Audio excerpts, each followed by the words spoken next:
has what? Left you.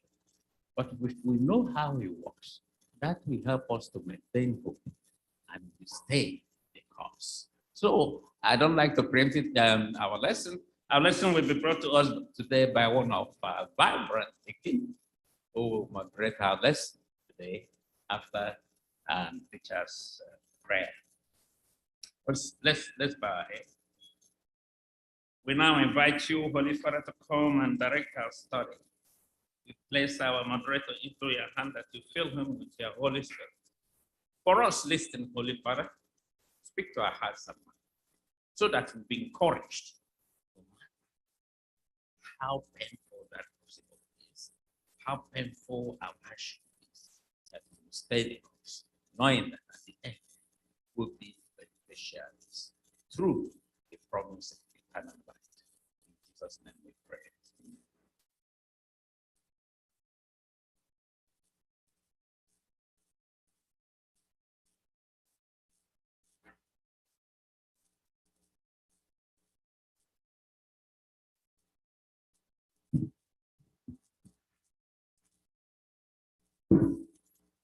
Happy Sabbath, everybody. Happy Sabbath. Dean Hammer, thank you for that introduction.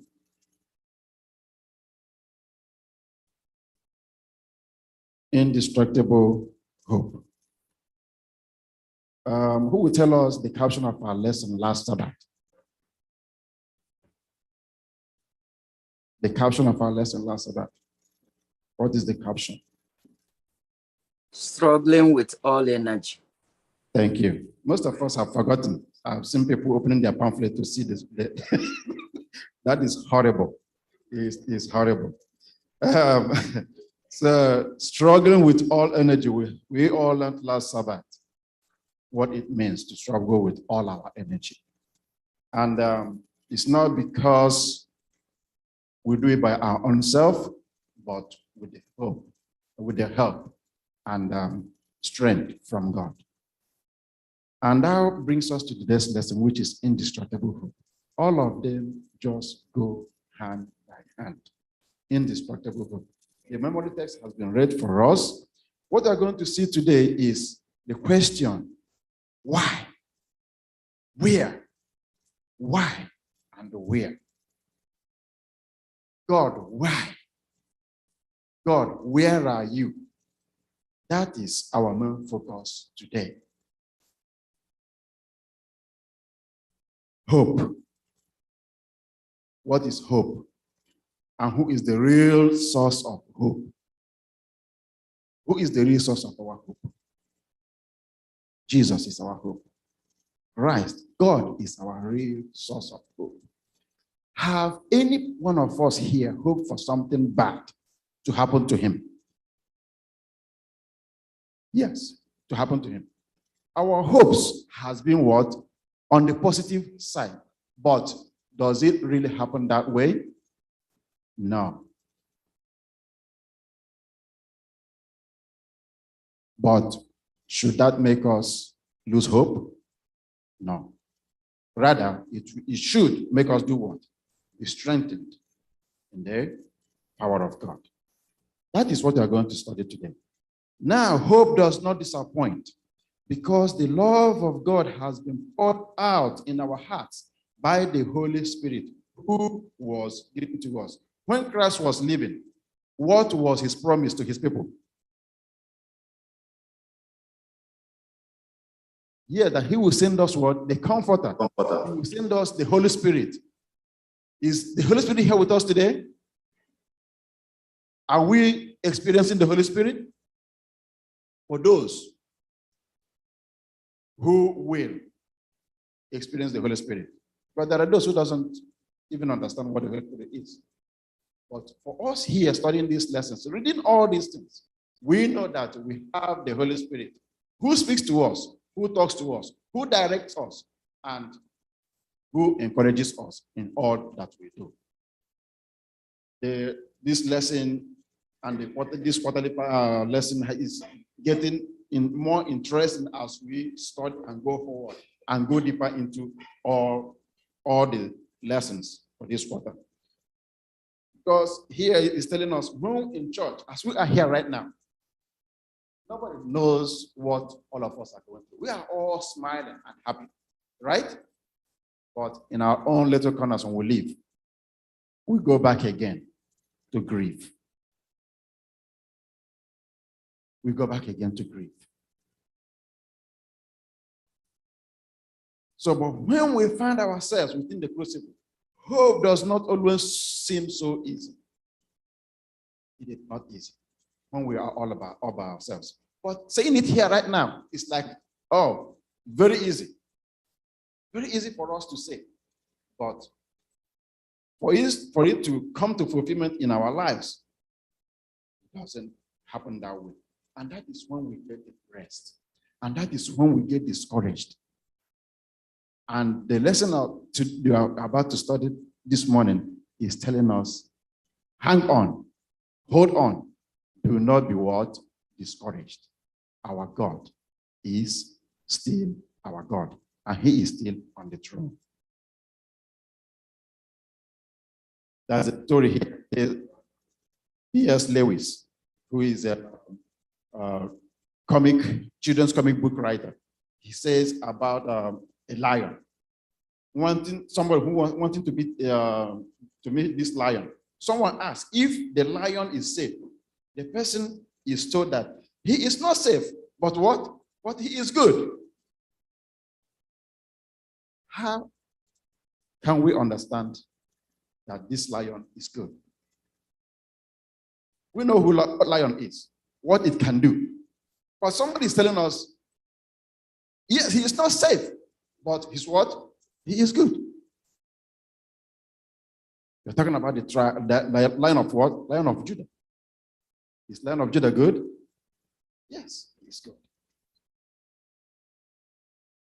Even though we don't always understand God and he seems to do unpredictable things, that doesn't mean that God is against us. You see, when we read all these lessons, sometimes I'll be asking myself a question. Is God a partial God? Why does he visit others differently and visit other people differently? What are we going to learn today? Is God a partial God? Is he partial? Why is he doing what he is doing to his people? What is he trying to teach us? And what are we going to learn? Our response is what matters most in all our decisions, in all we do, in all that is being thrown at us. The only thing that matters most is our response. How do you respond? How do you respond? Let us jump over to the big picture, which is Sunday lesson. The big picture. Let somebody bring the book of Habakkuk. Habakkuk. Chapter 2. Oh, let's start from chapter 1 before we go to 2. Chapter 1.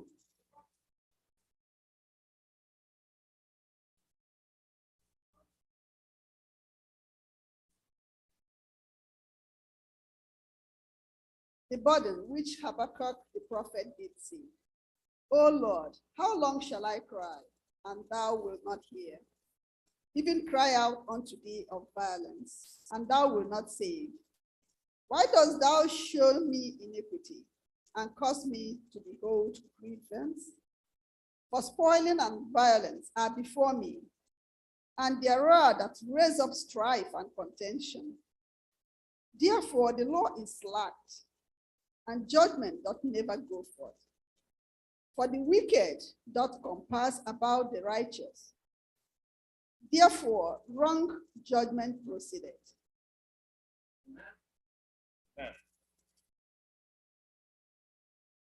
What was Habakkuk experiencing at this time?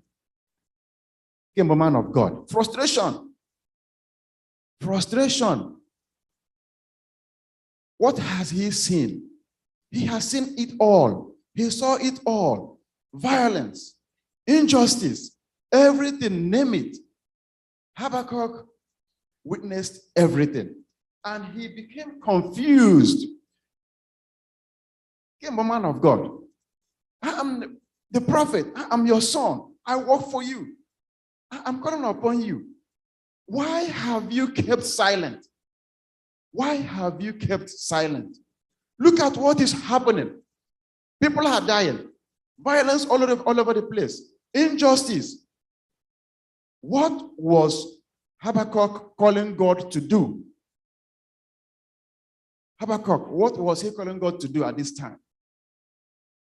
Yes.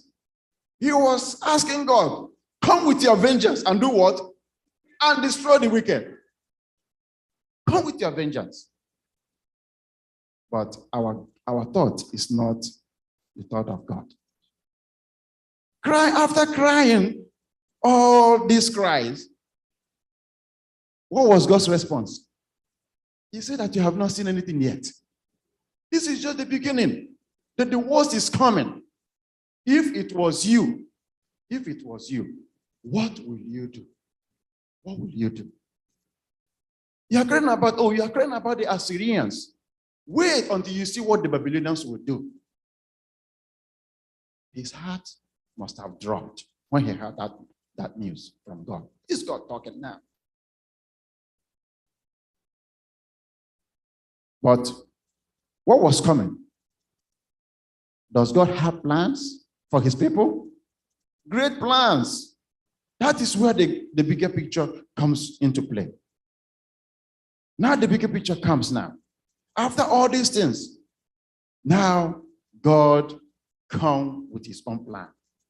Yes, it will happen. It will come to pass.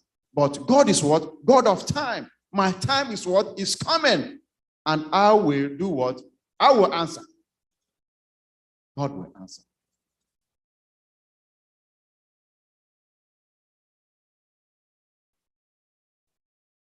So when we're going through crucibles and you're asking God, praying, and you feel that God has forsaken you, God has forgotten you, God is telling you this morning that,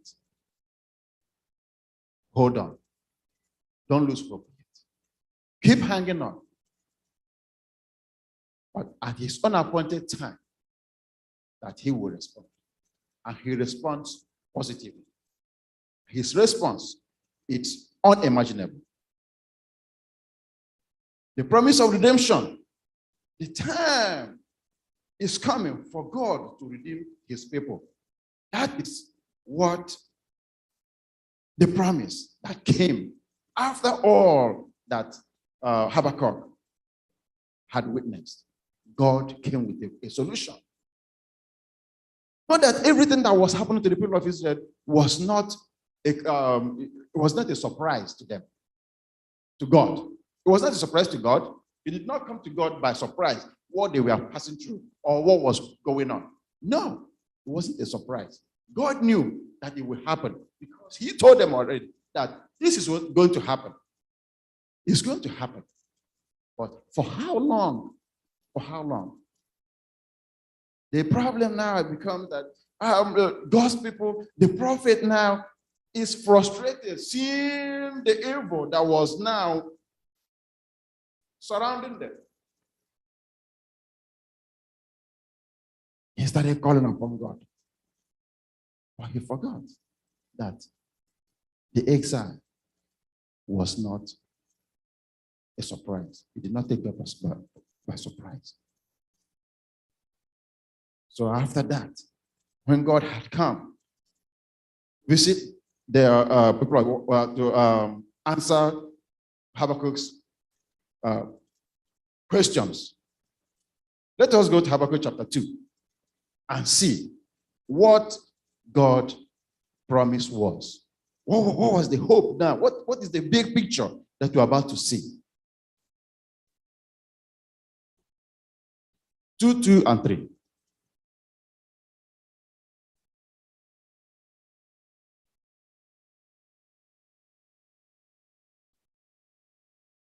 And the Lord answered me, write the vision, make it plain on tablet, so he may run who reads it. For still the vision awaits its appointed time.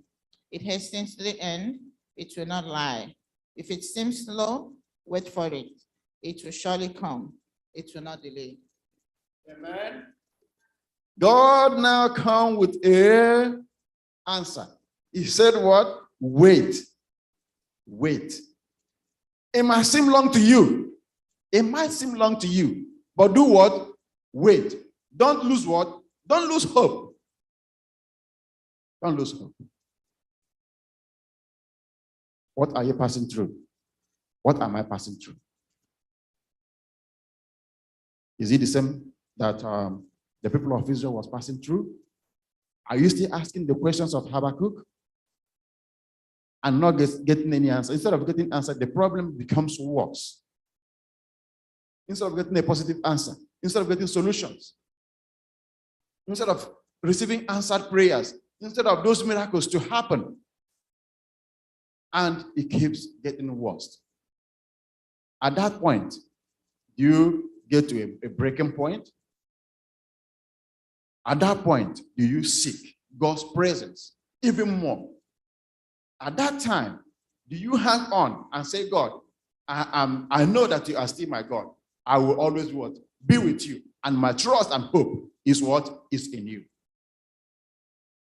That is what we are called upon to do. Hang on. Our God is with us. The last paragraph said, there says, between the great evil surrounding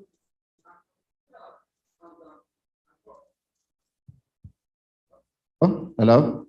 Okay.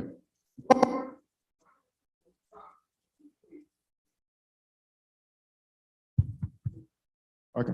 God, Habakkuk was trapped between the great.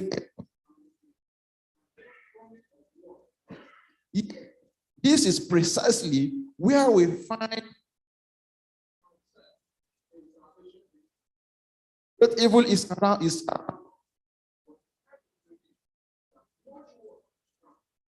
Key to Habakkuk's survival is that he is brought to see the whole picture.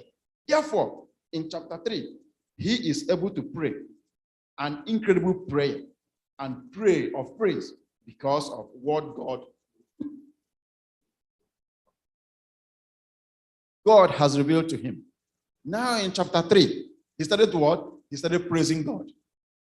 God might not even reveal to you what he is about to do about your problem. But what is your response? Do you respond with praises?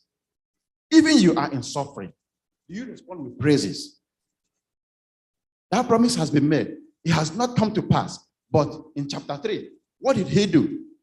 He started praising God. May his name be glorified in Jesus' name. I know that our problems, no matter what you pass through, know that there are those who have gone through this path before us. And they prevailed by trusting and believing and having that great hope in God. They were strengthened. They were empowered. They were shown the right path. So, no matter what the crucibles are, God is to be praised. Praise him. So if you want to read the praise of the praises that Habakkuk rendered to God, you can see it in Habakkuk chapter 3, reading from verse 16 through 19. We will move on to Monday. If you have anything, any contribution, please do not hesitate. Okay. Just saying, the lesson is telling us that this is where we are now in the history of our world.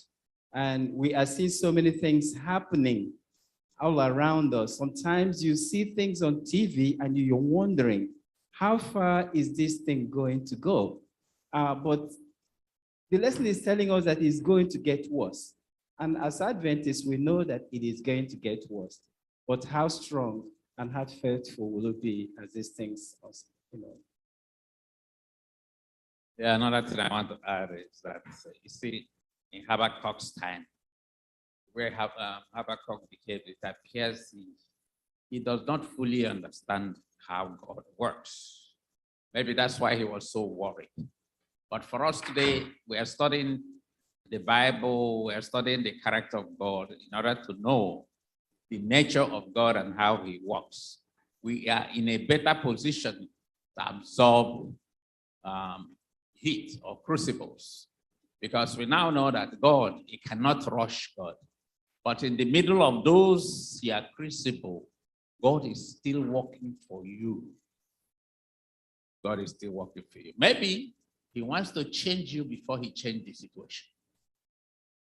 Thank you. Another person? Yes. Our response matters. Our response matters. I like that you God said, from now till Christ come, we will not see anything getting better. We will not see anything getting better, but our response is what matters. Where are you? And where are you standing? Are you standing on that rock or on that sinking sand? The decision is ours. Monday, who our Father is. Who is our Father? Now, Job has been brought again. He's been around this lesson from day one. Now, Job has come again. These are the middle chapters, which most of the times we refuse to read or to pay attention to. Now, it has come to us again. Job asking questions, asking God questions. How did he get there? How did he get there? We knew that, yes, his 10 children was taken away from him, leaving only his wife. And all his flocks, all that made him who he was, that richness was taken away from him, except for that one woman, that one wife he had. Now, look at how the enemy, how the devil works. He has tried all these things. Job was still standing. Take his properties, all his wealth, gone. His children, gone, 10 of them, gone.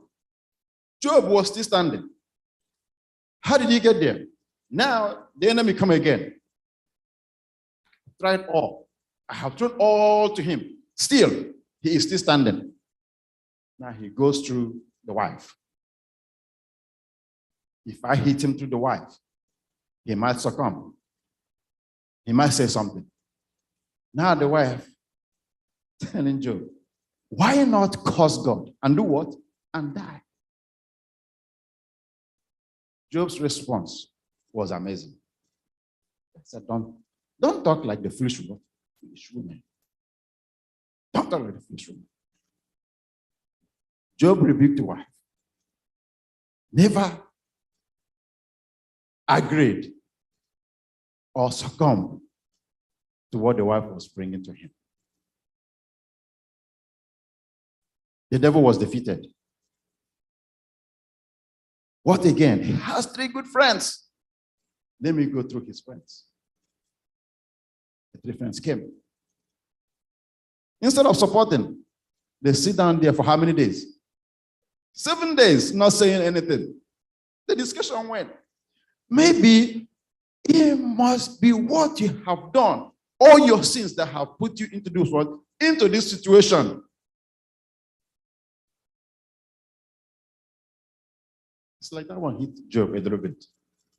Then he started asking questions. God, why? Why? We are humans. But when God started throwing his own questions, what did Job do? He threw like 60-something questions, right? Like the lesson told us. 60-something to him. Where were you when I was doing this? Where were you when this was happening? Where were you when I created the bird? Where were you? Look, 60 something like that. What was Job's response? We can't just read all those questions because it's too many of them, from 38 to 40, right? That's a lot of reading. But Job responded. He said, here, I am unworthy. How can I reply you? I put my hand over my what? Over my mouth. I spoke once, but no answer. Twice, but I will do what? Say no more. I will say no more. Our Redeemer what? Lives.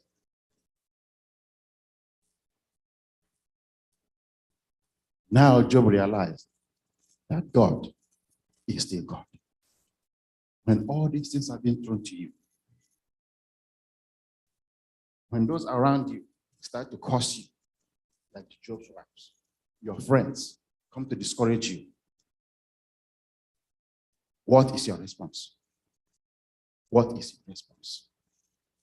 Will it be that of the Job? Or you will fall apart? We're trying to know who our God is and how he works. And there are a few lessons here that we need to learn. God does not talk to you in the middle of your test. I think Job met God, I think, in chapter 3 of Job, the book of Job, and God did not say anything again until chapter 38. So God is silent. So when we are going through our crucible, you might be shouting and praying as hard as you can pray. You just have to realize that this is a test. And if a teacher teaches you all through a semester, and then at the end, he sets a question or questions for you to pass, for him to really test you through that exam, he does not reveal the answers on the examination day. And then it will not be a true test. So this is how our God works. We might be frustrated. We might be so, confused about who God is, why God is keeping silent, but God is testing us through, this test. I remember he told Satan to go to him, and see if my son Job, if he will fail. So if God spoke to Job in the middle of this, then that would have been an error. So God kept quiet until the end. And God talked to us at the end so that we will understand that he's still there. The assurance we have is that he's there standing and watching what's going on.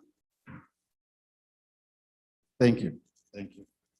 Yes, our God is still. Question?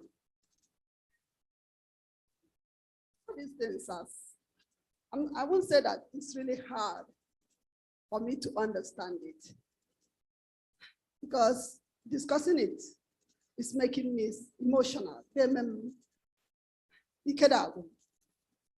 What I'm asking myself is, will my anchor hold? And the brother has just said it as if it is easy. Wait until the end. He will reveal to us. Okay, but will my anchor hold? Wait, no, this weekend, man, or charity till the end. God help us. God help me, not us.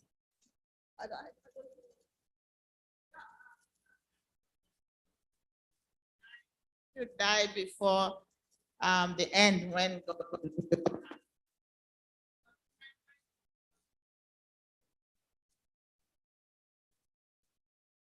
Yeah, that's if it happens. Personally, I feel that is God's plan. It is God's plan. Maybe he is preventing you from further or from failing when it goes further. But God's plan is the best for us.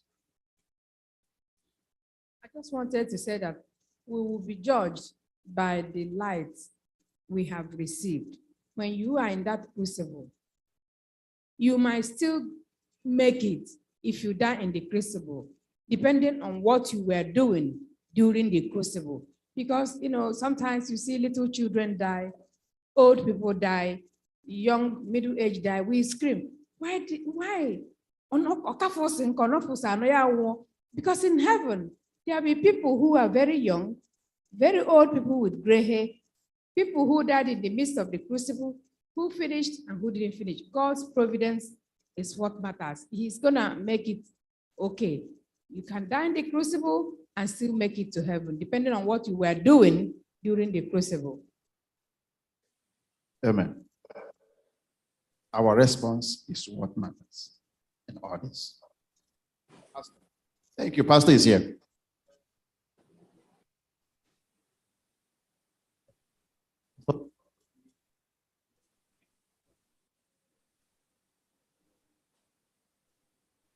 Why would the person teaching the lesson be?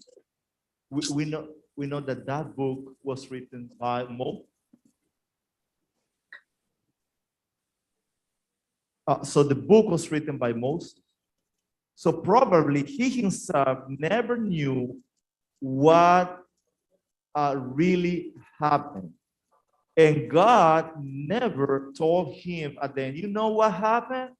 What happened was that one day the Son of God were together, and then Satan came. So he never knew that. You know what I mean? So it means that at the end, God never gave him an explanation. What he did is he revealed himself to God. God gave him a vision of himself. That's why we have to keep trusting, even if we don't fully understand.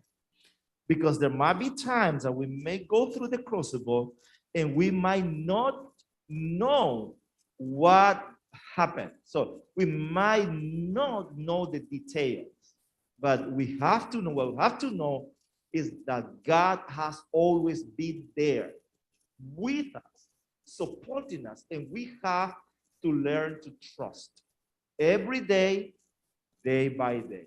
I'm not responsible. I'm responsible for today.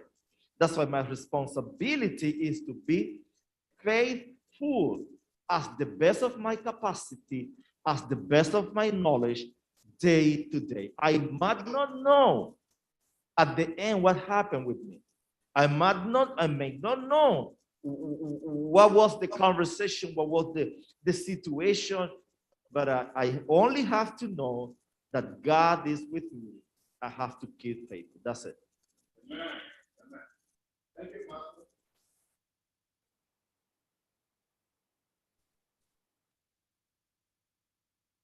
Thank you. Thank you so much, Pastor. Thank you.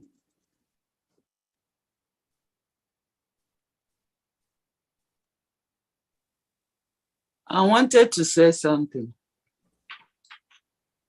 Go ahead.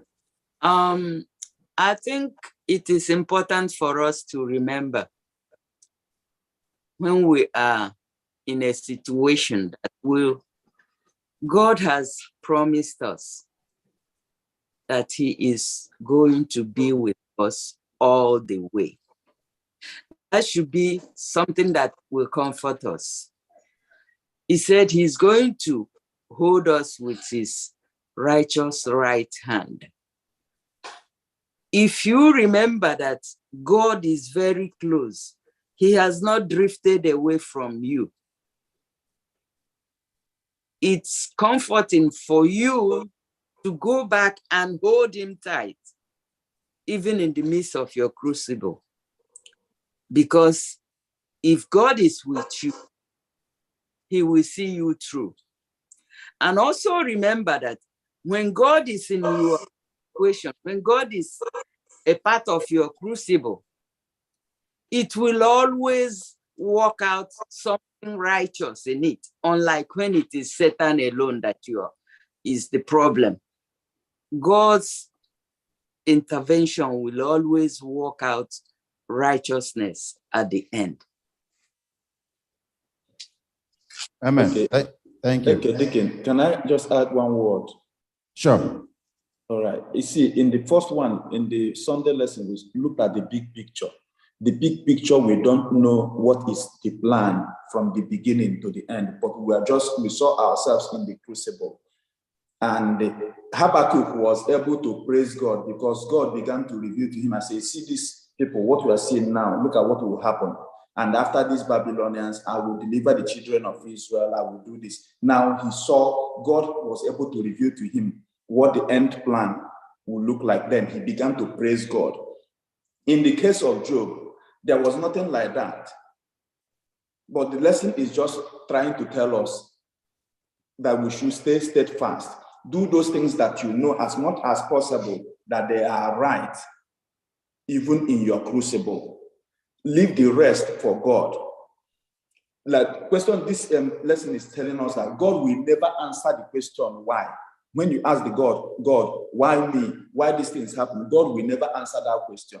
But in all of it, what God is trying to do is, or will do at the end, is to reveal himself, how powerful and merciful he is. Even Abraham, when he told him to move, God didn't tell him the long plan, just move. So what we will do is we have to move by faith and leave the rest for God. Then remember that our crucibles are different. Even though we are looking at the bigger picture, what the world will end with and all the rest of them, individually in our individual crucibles, they are different.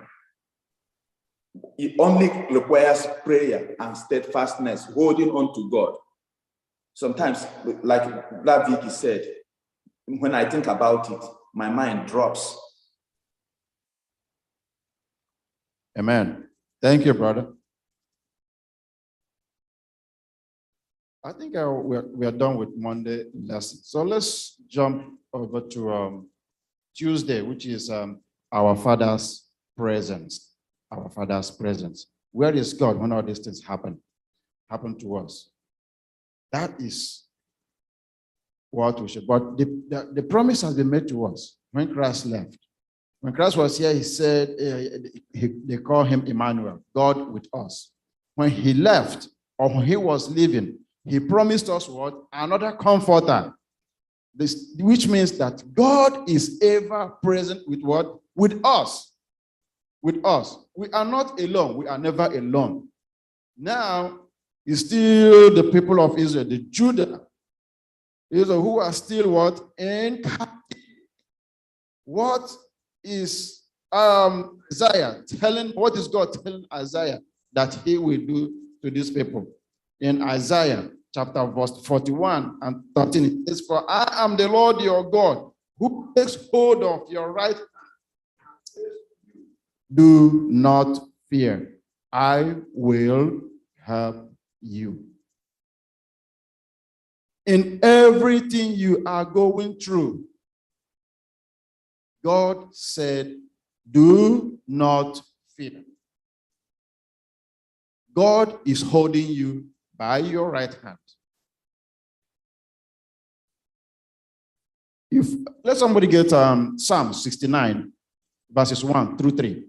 Psalm 69, 1 to 3.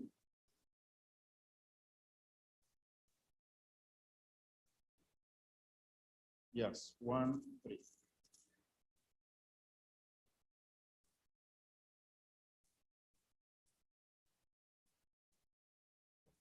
Save me, O God, for the waters have come up to my neck. Sink in the, continue? Oh, okay. I sink in the miry depths where there is no foothold. I have come into the deep waters. The floods engulf me. I am worn out, calling for help. My throat is parched. My eyes fail, looking for my God. Who is crying out for help? Who is this now crying out for help? David crying out for help. Right? Oh my goodness. Have we found ourselves in such situations? All the time, right? All the time. So it has never, this road to salvation has never been easy and will never be easy. But there is a promise that God is giving to us. He says that no matter what happens, that he is what? He is with us. And he is taking us, holding us by our right hand.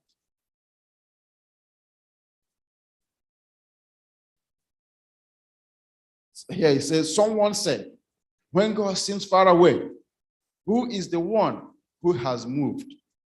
When problems strike, we presume that God has deserted us.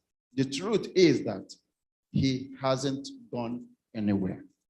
But we are the people who do what? Who go away, who run away from God when we face all these trials and tribulations. When all these crucibles have been thrown to us, we are the ones who do what? Who give up. We give up so easily. We give up so easily. We do not endure, but we give up so easily. That is the problem we have. And the call is that do not be what? Do not be dismayed that God is what? God is with us. His presence is here all the time. Our response is what drives God away from us. Our response. Let somebody read Hebrews 13:5. Hebrews 13:5.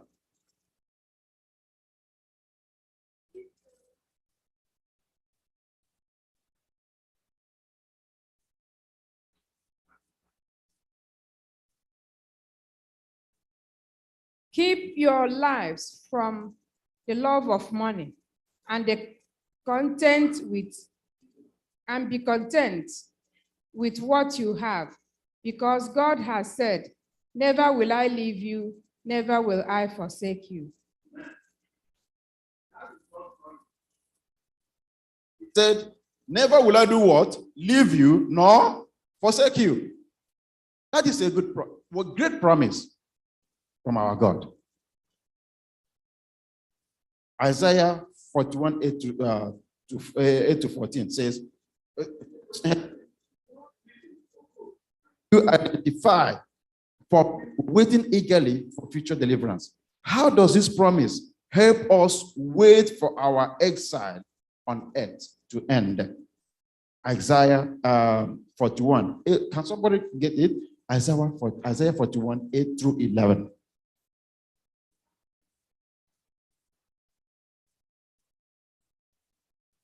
41:8. But thou, Israel, art my servant, Jacob, whom I have chosen, the seed of Abraham, my friend. Thou whom I have taken from the ends of the earth, and called thee from the chief men thereof, and said unto thee, thou art my servant, I have chosen thee, and not cast thee away. 10. Fear thou not, for I am with thee. Be not dismayed, for I am thy God. I will strengthen thee, yea, I will help thee, yea, I will uphold thee with the right hand of my righteousness. 11. Behold, all they that were incensed against thee shall be ashamed and confounded. They shall be as nothing, and they that strive with thee shall perish. Thou shalt seek them and shalt not find them. Even them that contended with thee, they that war against thee, shall be as nothing, and as a thing of naught. For I, the Lord thy God, will hold thy right hand, saying unto thee, fear not, I will help thee. Fear not, thou worm Jacob, and ye men of Israel, I will help thee, said the Lord, and thy Redeemer, the Holy One of Israel. Even before we were born, are we here by mistake? No matter how, I have had terrible stories about how people come into existence. There are people that were picked up by the roadside. God knew that it was going to happen. There were people who were picked up in the bins. God knew that it was going to happen. It did not happen to God by surprise. He knew all these things would happen. But before it happened, God knows. And he's telling us, even before it happened, that and he knows us from what? Right from the womb of our mothers. So he knows us very well, too well. Now he's asking, why are you panicking? If our God knew us from right before we were even born. It doesn't matter how you came to stand as a man, be as a woman. There are some people who doesn't know who their parents are, but today they are standing. God is present. He knows you. He knows me. And whatever you're passing through, whatever is being thrown on you, he's saying what? Do not fear. Don't be afraid. I am here with you. There is a condition our God has given us. He says, God, one thing we should know is our God will not force himself or push himself into us. If we do not give him that chance for him to come and be or walk with us, he's not going to come. You have to give him that room. He's not going to push himself into you. He's not going to force himself into you or into me, but we have to give him that room to come in. Let someone give me Isaiah 43, 1 and 2. The 3, 1 and 2. And a promise right there.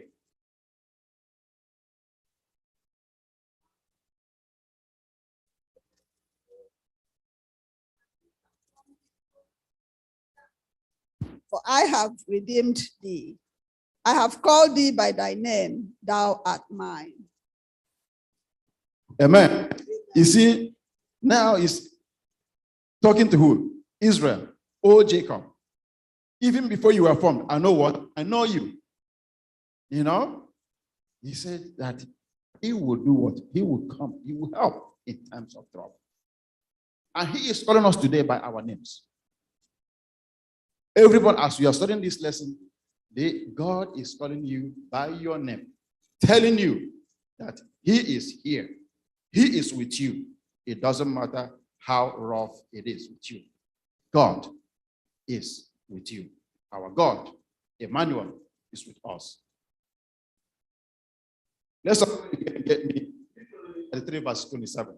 Deuteronomy 33 verses 27.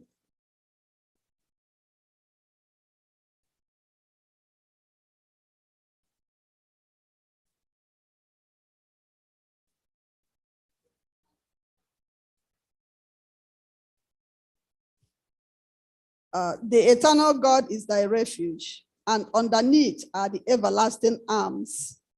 And he shall thrust out the enemy from before thee. Amen. And shall say, destroy them. Amen. What a promise. Is he with us?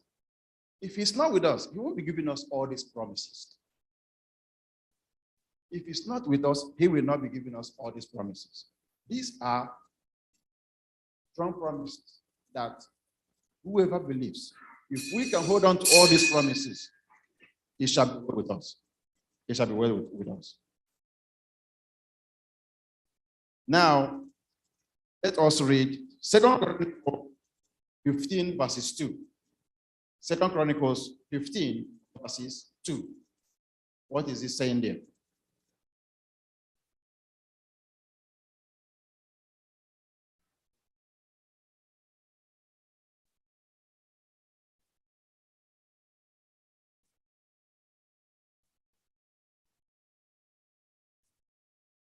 And he went out to meet Asa and said to him, hear me, Asa, and all Judah and Benjamin, the Lord is with you. While you are with him, if you seek him, he will be found by you. But if you forsake him, he will forsake you. For a long time, Israel has been without the true God, without a teaching priest, and without law. But when in their trouble they turned to the Lord, God of Israel, and sought him, he was found by them. And in those times there was no peace to the one who went out, nor to the one who came in, but great turmoil was on all the inhabitants of the lands. Amen. You get where I want us to put that verses 2. Where that God is a God of balance. God of balance. God will not come to you or do all these things without you doing what? Seeking. Or if you are passing through a lot, I don't want us to, if I say, let everyone now here tell his own personal stories, we will not live here today. We will not live here today. Because the enemy has thrown a lot to us, but still, by the faith we have in God, most of us are holding on and standing. So that balance there is, God is saying, if you want me to help you, if you want me to be in your presence, that you should do what? Seek me. Seek God. Seek the presence of God. And he added there to say, if you seek me, that I will do what? You will do what? You will find me. If you seek him, you will find God. If you seek him in faith, in trust, with all your heart, yes, with faith. Thank you. Thank you. Yes, if you seek him, I'm not saying that you just come and seek him and you find him. No, but you know what I'm talking about. If you seek him with all your heart, you will do what? You will say. Wednesday says our Father's plan for us. What is our Father's plan for us? Yes.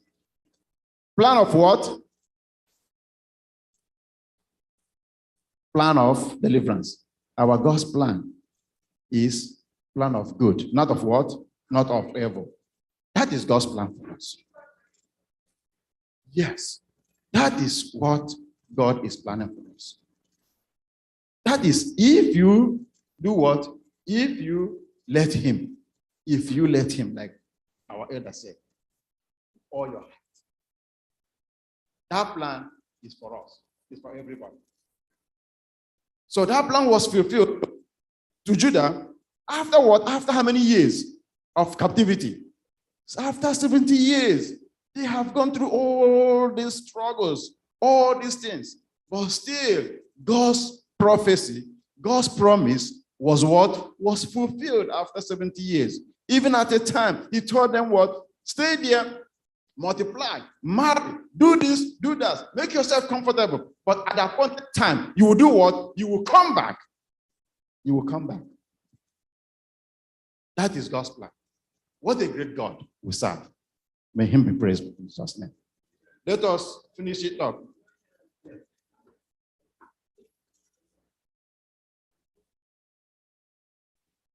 If part of the people that are going on this captivity, and I'm 80 years old, and this captivity is going to be 400 years, where do you think I am standing?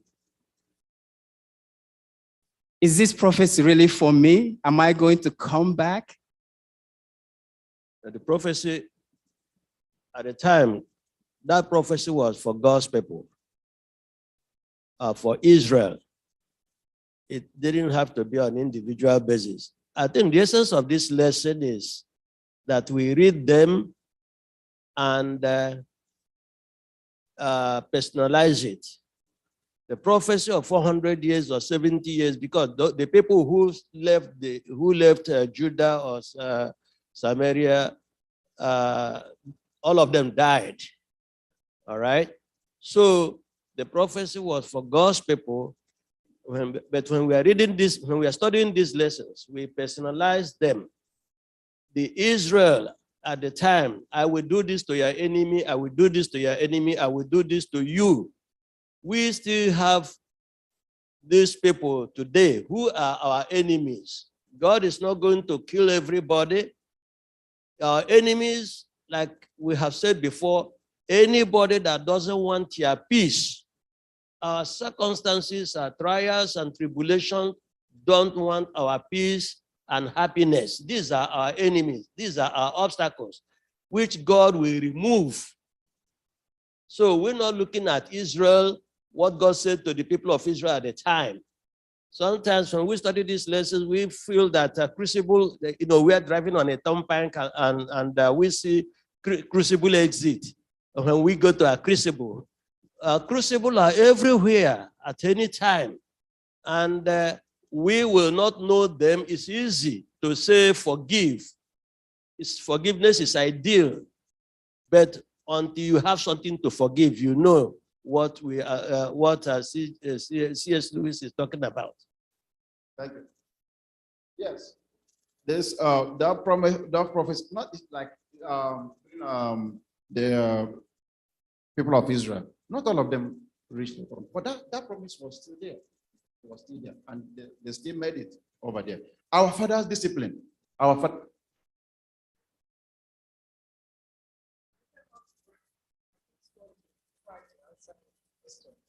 I think somehow this lesson is a lesson of hope and is symbolic in the sense that he says, if you're about that captivity, and this promise is going to take 400 years.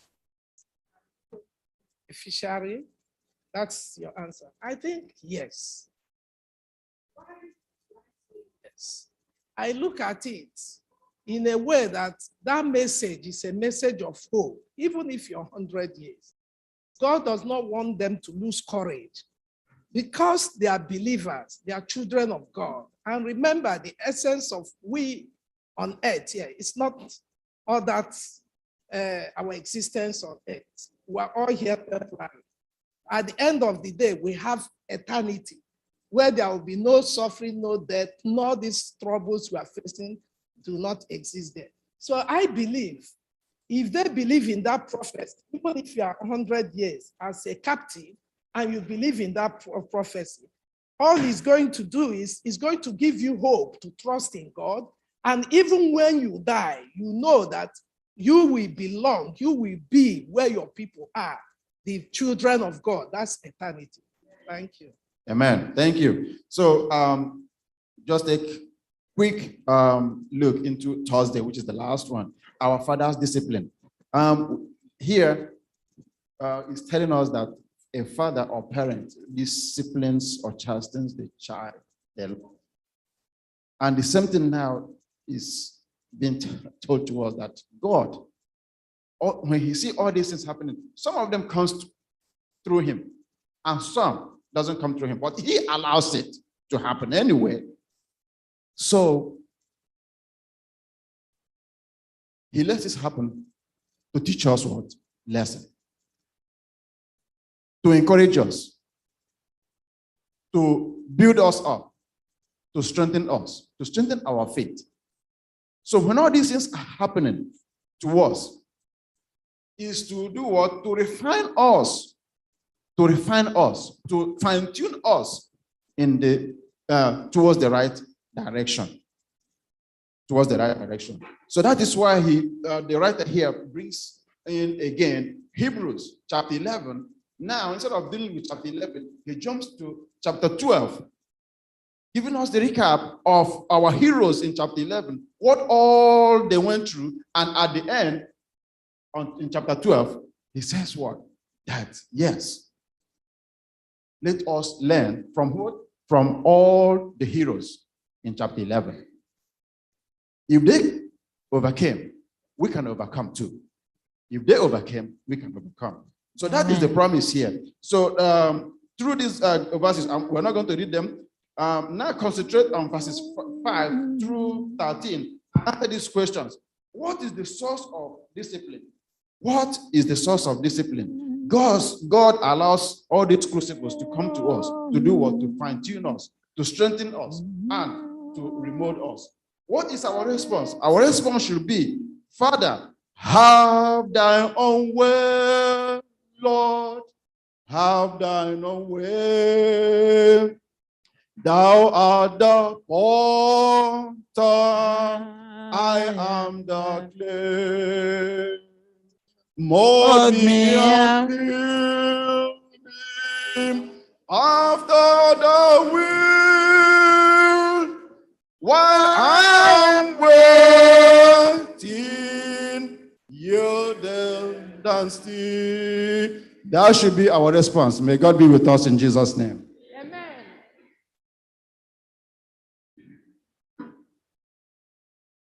Amen. We thank our own dear Deacon Ugoezi for that wonderful lesson study. May the Lord bless your mission ministry in Jesus' name. This is the time for our Sabbath School expense offering. The Sabbath School expense offering is to give the message of the Lord wings.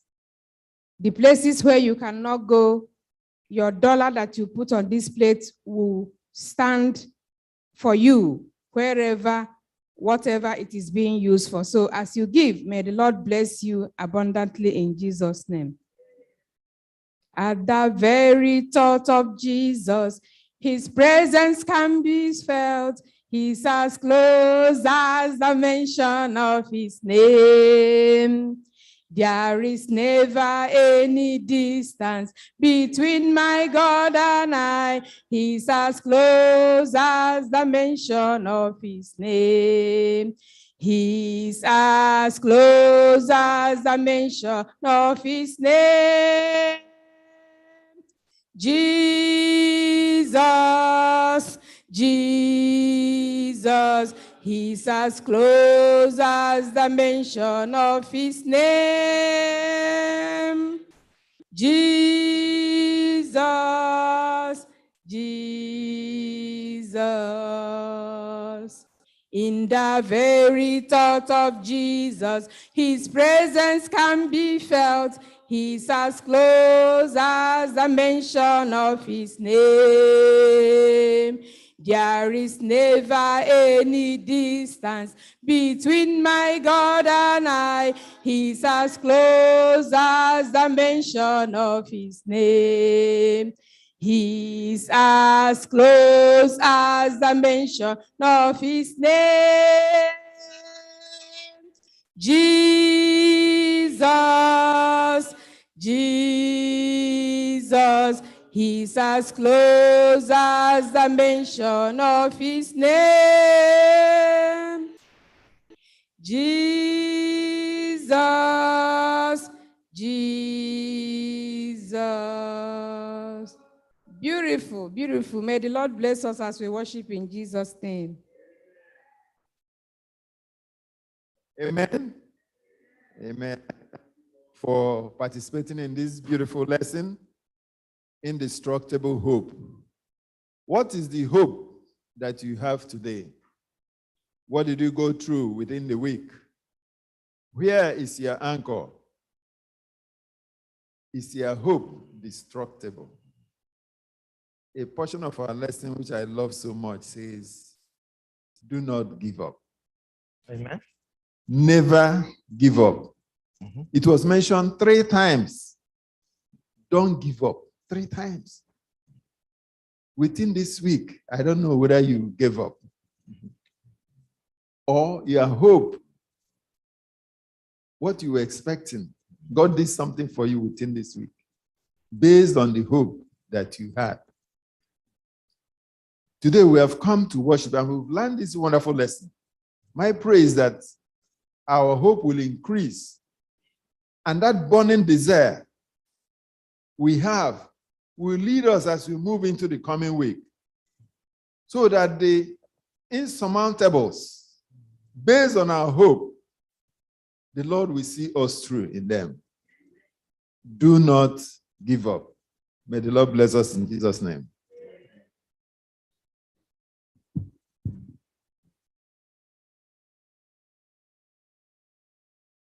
Amen. We will now bring the Sabbath school by singing. We will now bring the Sabbath school to a close by singing from SDA number 608. SDA 608. Faith is the victory. Glorious victory that overcomes the world.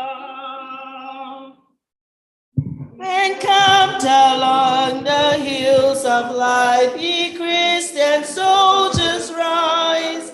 Embrace the battle here the night, shall veil the glory with guns against the foreign realms below. Let all our strength be home. Faith is the victory we know that overcomes the world. Faith is the victory. Faith is the victory. Oh, glorious victory that overcomes the world.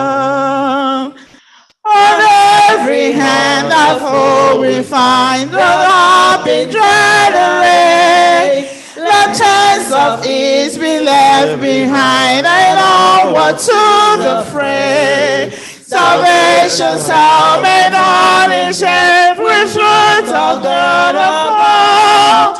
The earth shall tremble in the triumph and echo with a shout. Faith is the victory. Faith is the victory. Oh, glorious victory that overcomes the world. Oh, glorious victory that overcomes the world. So him that overcomes the foe, white raiment shall be given. Before the angels he shall know his name confessed in heaven. Then onward from the hills of light, our hands with love of flame, will vanquish all the host of night. In Jesus' conquering name, that is the victory. That is the victory. Oh, glorious victory that overcomes the world. That is the victory. That is the victory. Oh, glorious victory that overcomes the world. Amen.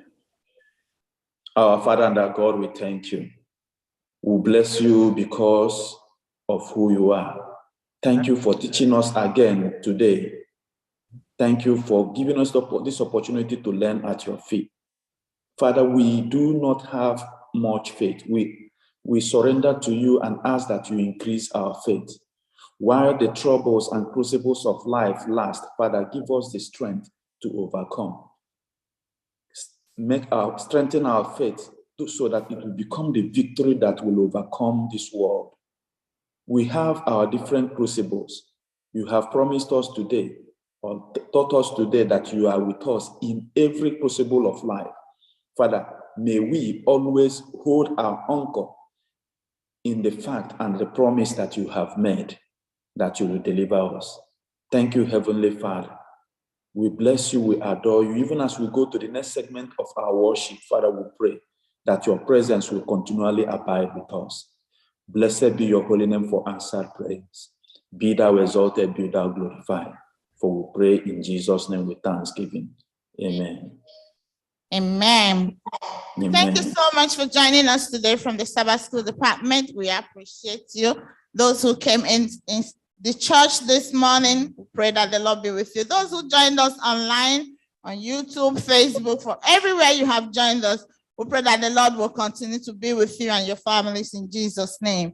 Join us next Saturday as we'll be studying lesson number 8, and the title is Seeing the Invisible. Come join us that day as the Lord will continue to bless you and bless your families in Jesus' name. We welcome you to Sabbath School. We are happy that you are here. Happy Sabbath day. Happy Sabbath day to you all. Till we meet again. Hallelujah. We welcome you to Sabbath School. We are happy that you are here. Happy Sabbath. Sabbath day. Happy Sabbath day to you all till we meet again.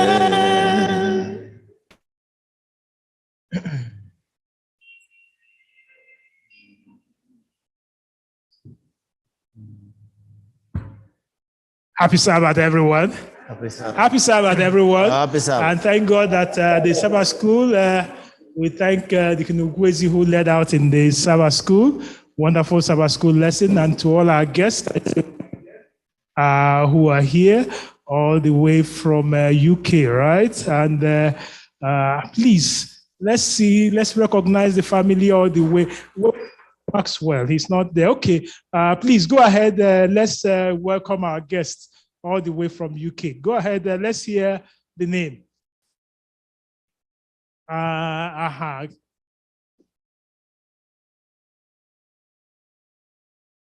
Happy Sabbath, church. Happy Sabbath, my brother. My name is Samuel, and that's my wife. Okay. Calvin.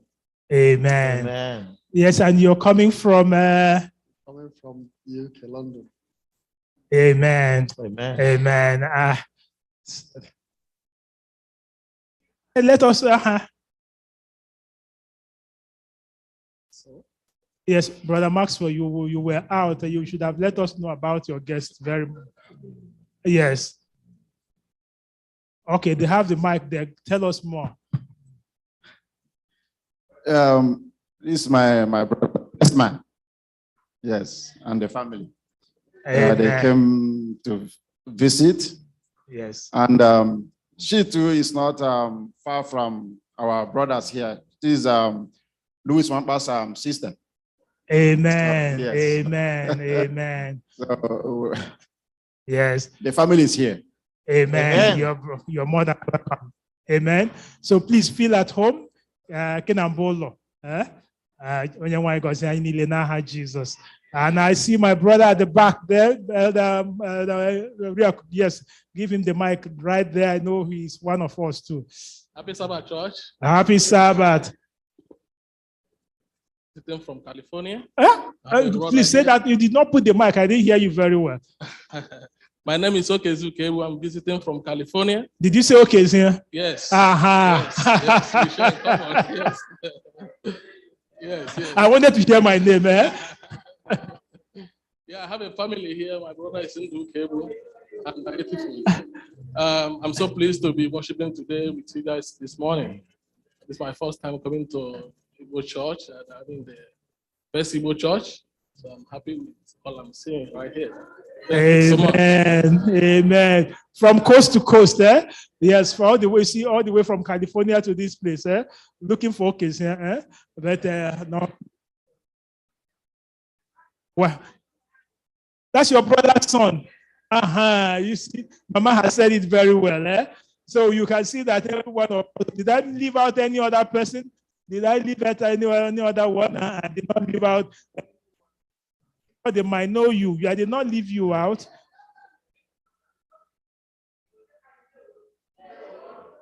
Oh, I'm not sure. Oh, yes. To God be the glory. And so today, this is how we're going to worship. After this, the Sabbath school now, instead of going on recess, we'll have it. We're blessed to have the Personal Ministries Director for Greater New York Conference. And when we're talking personal ministries, that means how do we do evangelism? How do we do outreach? How do we take this message that we've been learning? Because there are many people in the crucible. So how do we reach them with this message? So we are so blessed. And I want to thank our Personal Ministries leader. Today is Personal Ministries Day. Thank you for your ministry. Taking care of every one of us, the Bible study, baptismal class, and everything, preparing us for outreach. May Lord continue to bless your ministry. So to God be the glory. Pastor Manuel Rosario is right here. Pastor Rosario is no here. The only thing is he hasn't moved his membership. So Amen. very soon he told me he'll be moving his membership. Pastor, you are welcome. Thank you. I pray that the Lord will bless you as Amen. you reach out to us during this time. Amen. So between now and 11:30, he will use the time to teach us, minister to us on soul winning modern days. Pastor, you're welcome. God bless your ministry. And I pray that he will be with you as you reach out today in Jesus' name. Amen. Amen. Thank you, my welcome pastor. to FirstIgbo. God bless you. Thank you. Thank you so much. Happy Sabbath, family. How are you doing today? How you feel today? I've been blessed here.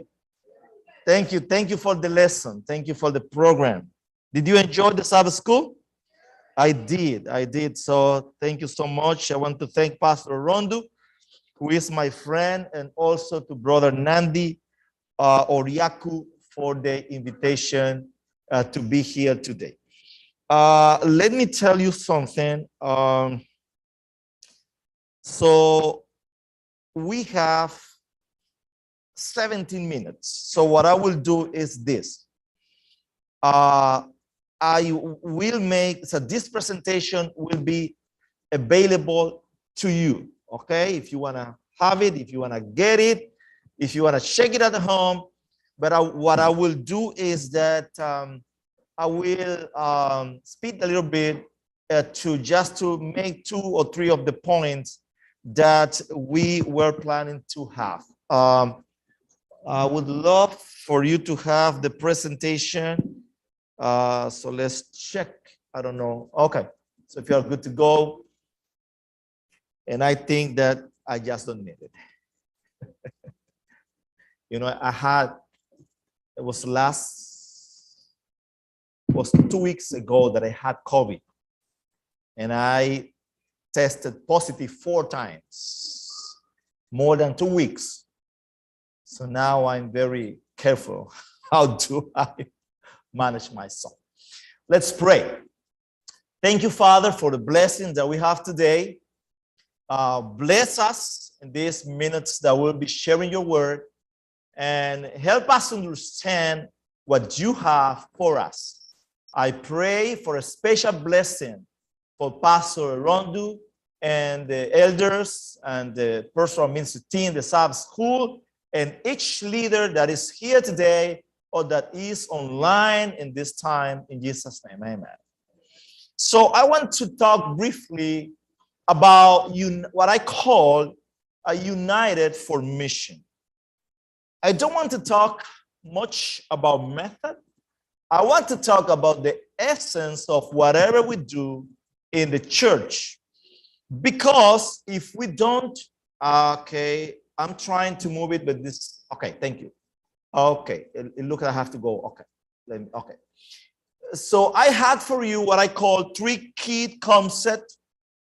First of all, a TMI strategy. You know what TMI is?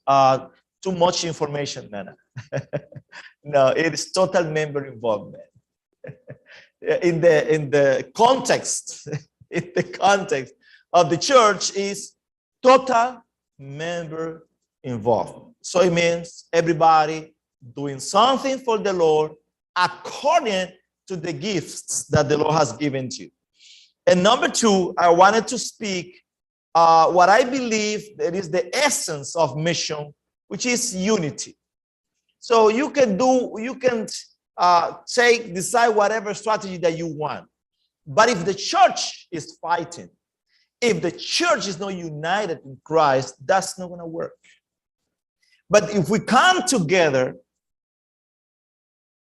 in the name of the Lord, almost every way that we take is going to be fruitful. Do you know what I mean? So the essence is going to be unity. And then I wanted to speak of some hindrances for unity and mission. So you will find all that information right there. But in the time we have, I just want to share with you 2 or 3 things that I believe could be a blessing. So number 1, the Bible says, for where 2 or how many? 3 gather in my name, there am I with them. Some of us says to bless you, to bless you. Actually, that part is not in the Bible. But we know that if God is in our midst, actually is what? To bless us, to keep us. But that was the verse says. Well, there are two or what? Three. So we know that the church is not the building. Actually, we know that the church is what? The people. So we are here today, and I mean, we had to understand that after COVID. Okay, that now we can actually have church without the building. So the building is important, but we know that now we can have, virtual building. It's not only the physical building. So we are together, and we have a group, a very, nice group here. But I know that we have some people on the Zoom platform, and we are thankful for them, and we are all together. And that was a blessing when I saw somebody, participating and sharing and being here and praying, because it kind of integrates us, and this is really beautiful. But the Bible says that where are two or what? Three gather in my name. So now I want to show you something that is called, synergy. I believe that we know what synergy is. I will give you here an explanation, a little explanation. It's the interaction or cooperation of two or more organizations, substances, or other agents to produce a combined what? And how is the combined effect? It's greater than the sum of separate effects. It means that it is something like that. In synergy, 1 + 1 is not 2. It's at least what? 3. So when we, Brother Nandi, you and I, when we come together and we talk together, I inspire you and you inspire me. I impact you and you impact me, and we come together and we get excited, and we together can do more than separate. And that is called what? Synergy. So that is the reason why the Bible is very clear that two are better than one. And that is the reason why I don't know how many of you can actually see that, but that is extremely important. You know that most of us believe that Jesus had a group of 12. That's what we believe. But let me tell you, Jesus had 3 groups of 4.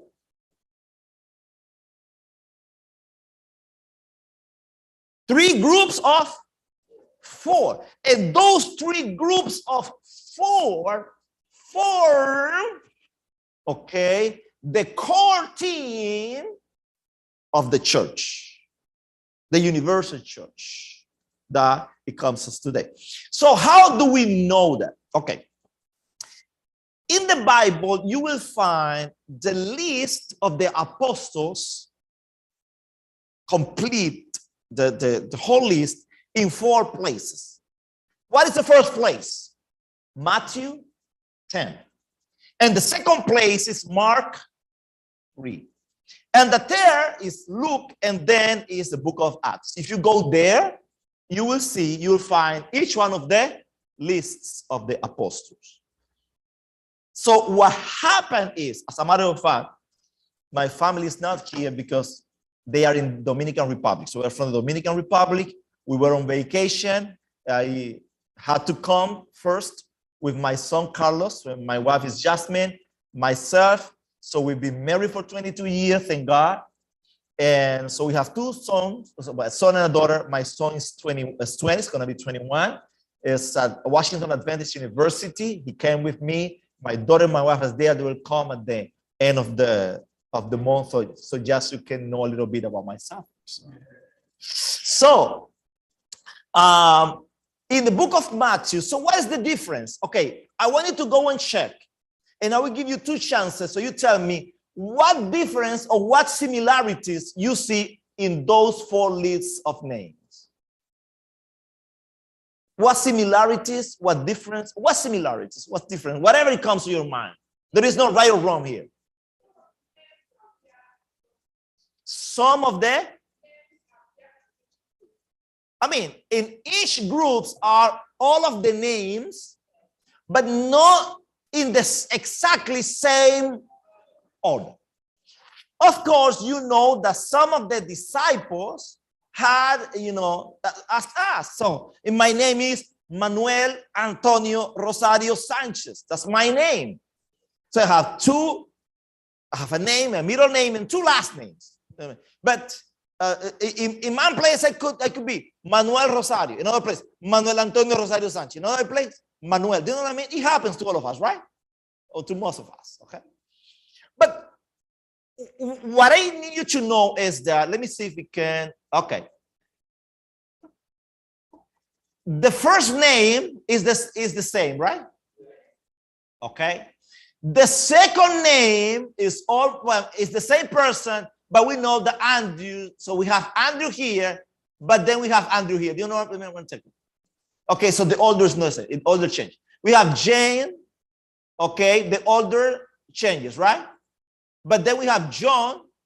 Here we have Andrew, John, and John. But in the group is complete. Do you know what I mean? The group is complete. But then the first is the same. No changes.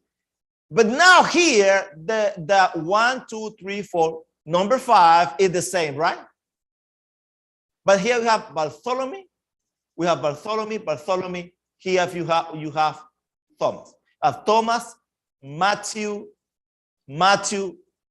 Bartholomew that was here, right? And they have Matthew, Thomas that was there, Thomas. So the names that never changes is here and here. And then here you have James, the son of Alphaeus. It's the same here.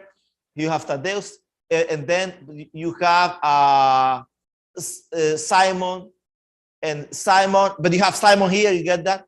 And then you have James that is here, okay? You have here, and you have Judas, and here in the book of Acts, you remember you don't have Judas. Why? Because you know what happened. It was gone, sadly. Keep that in mind. The Bible says there are how many? 2 or 3? Okay. Let me show you something more. Now look at this, and this is beautiful. This is the spirit of prophecy, the desire of ages. You have this. You have in English, you have also in Spanish, your quotations here. Read it for me, somebody.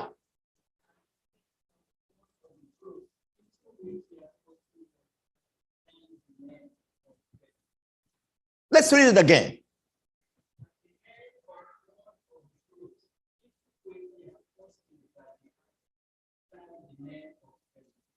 Who taught that to Helen White? The Holy Spirit. The Holy Spirit. I don't believe that she went through that, even she was deep in the study of the Bible. Do you know what I mean? Because it is these days that theologians are saying, hey, what happened here? But she said, very long time ago, at the head of one of the groups into which the apostles are divided, stand the name of Philip. Let's check if that is true or false. It's true or false? It's true. So, why is that? Let me give you something more. The formation, the what? Of small companies. Small Companies. In the language of Ellen White, small companies are small groups. And he says, for the formation of small companies as what? A basis. As what? A basis. Basis of the Christian Effort. What is a basis? A foundation. Many people don't understand, and they believe that small groups are all. That's not true. When you go to the Bible, you will find preaching, you will find personal evangelism, you will find speaking to big multitudes. You will find them speaking at the different places, on the street, at the porch, Solomon porch. You will find that at the end of the day, the basic of everything was that they meet in small communities, small groups. That was the basic. Okay? You may have a plane, Delta, if you fly in Delta or whatever it is, you may have a plane, but that plane at the end of the day has a what? Yeah, they have many destinations, but that place at the end of everything needs to land in a specific place. In the case of Delta in Atlanta, where they will receive different, check-in, in deep. So same thing happened to us. The formation of small companies as base of Christian effort has been presented to me by one who cannot err. Who is the one who cannot err? Jesus. Jesus cannot err. So my question to you, let me tell you, I never tell to the pastor or to my brother here what I was going to talk. Neither they asked me to talk about, just. But let me tell you something. I don't know if you have small groups or no.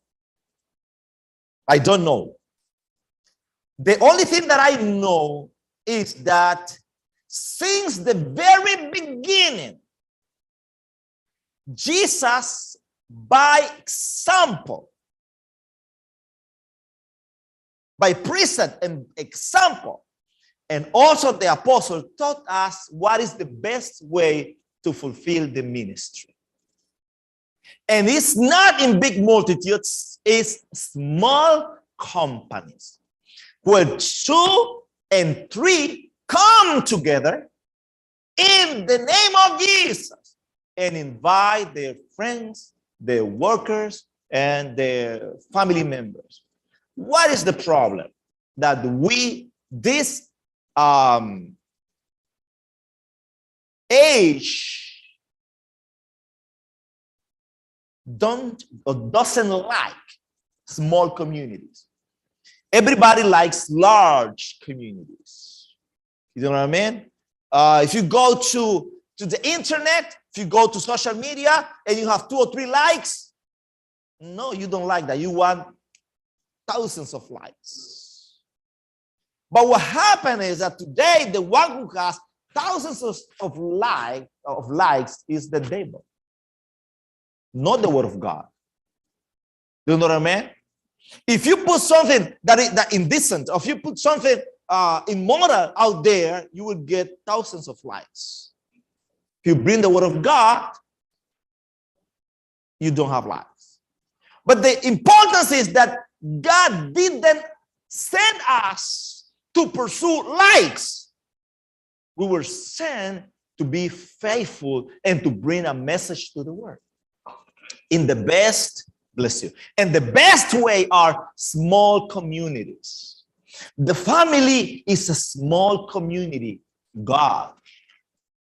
And the church, the foundation of churches, of big communities are small communities.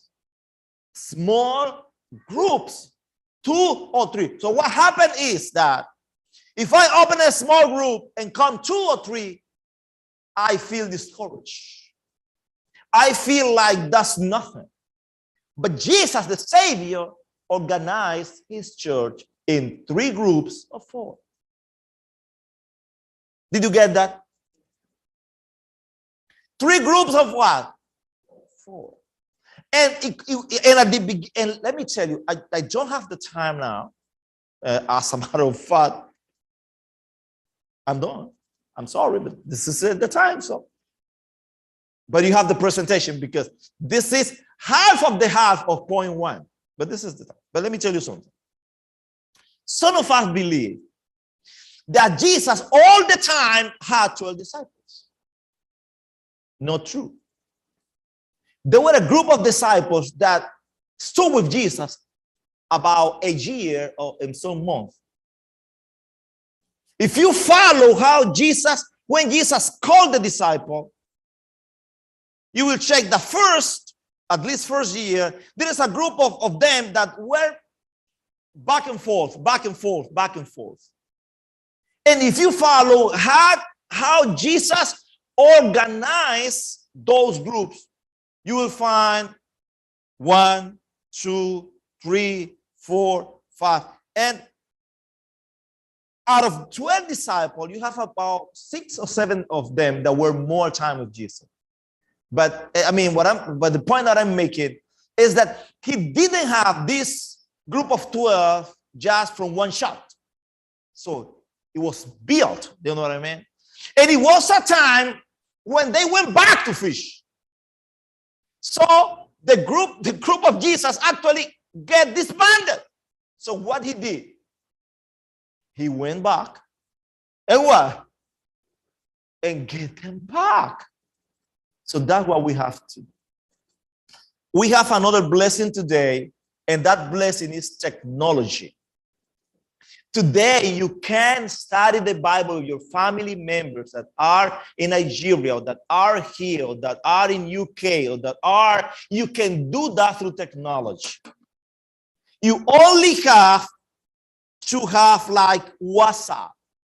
And then you create a WhatsApp group. Let me, for instance, here's my family.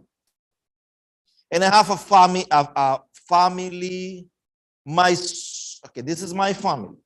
This is my family. This is a group. And if I say, I'm not going to do this because it's 11:30 that they are in church. But if I do this too, everybody will come, pop up. That is calling. You know what I mean? And now that my son is in Washington Adventist University, okay, what we do that sometimes wanna say we sing to receive the Sabbath, to welcome the Sabbath. So I come and say, no, let's do here. And then Carlos joined from Washington Adventist. And Carolyn, that is some words to join. And in 30 seconds, the family is together. So there is no reason today not to do what the Lord has tell us to do. Don't feel discouraged with small groups. Don't feel discouraged when you are taking time to 1 or 2 people. Take the time. Use technology. And remember, small companies are the foundation. If you bring here, if you work 4 or 5 or 6 months, everybody in group of 3 or 4, and you set a plan and you follow the plan and you walk it through and you do what you have to do. And then in 6 months, you say that you are going to be having a big campaign. You will have the people here because you have a foundation. But if you don't have that foundation, even if you want, you can do whatever you want. You can advertise, you can put flyer, you can do that, but you don't have foundation. That house is going to fail. And that is what the Bible says that is unwise. I don't want to say stupid, but that is unwise. That is when you build a house upon the sand. because you didn't put the foundation. Are you with me? Do you believe that this is the word of God? Then let's obey. Thank you, Father, for your blessings. Thank you, Father, for your mercies.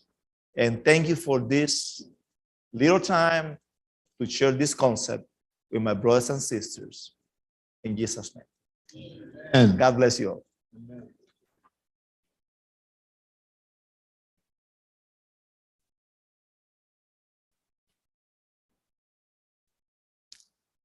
Thank you for paying attention. The next is that you're going to pay for the seminar, right? It has been paid by Christ. We will have the praise team now, and then we'll go and prepare for divine service. May God bless us.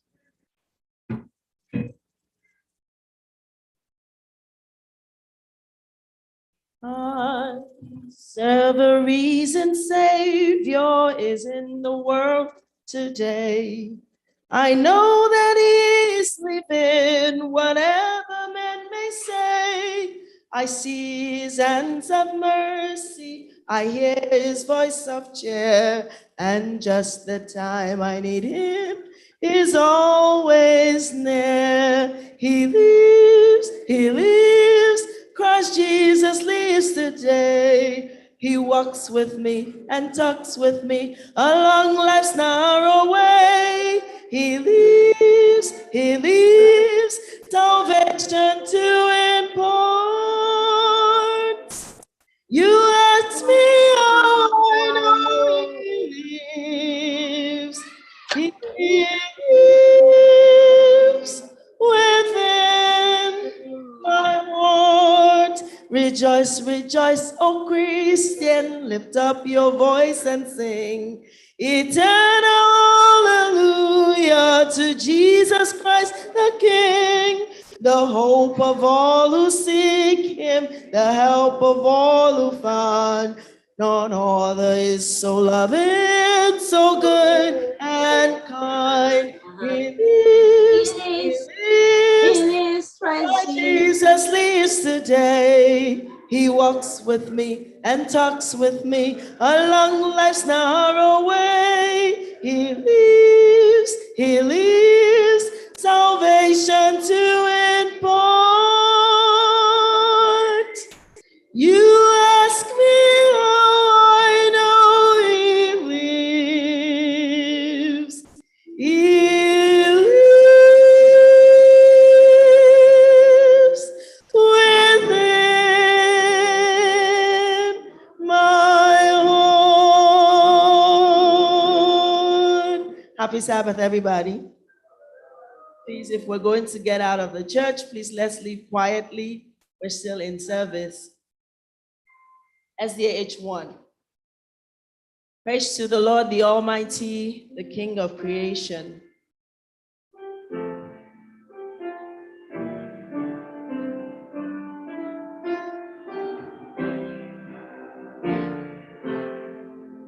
Praise to the Lord, the Almighty, the King of creation. Oh, my soul, praise him, for he is thy help and salvation. Are you here now to his temple draw near? Join ye in glad adoration.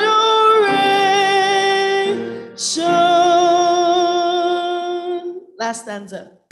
Praise to the Lord, who doth prosper thy work and defend thee.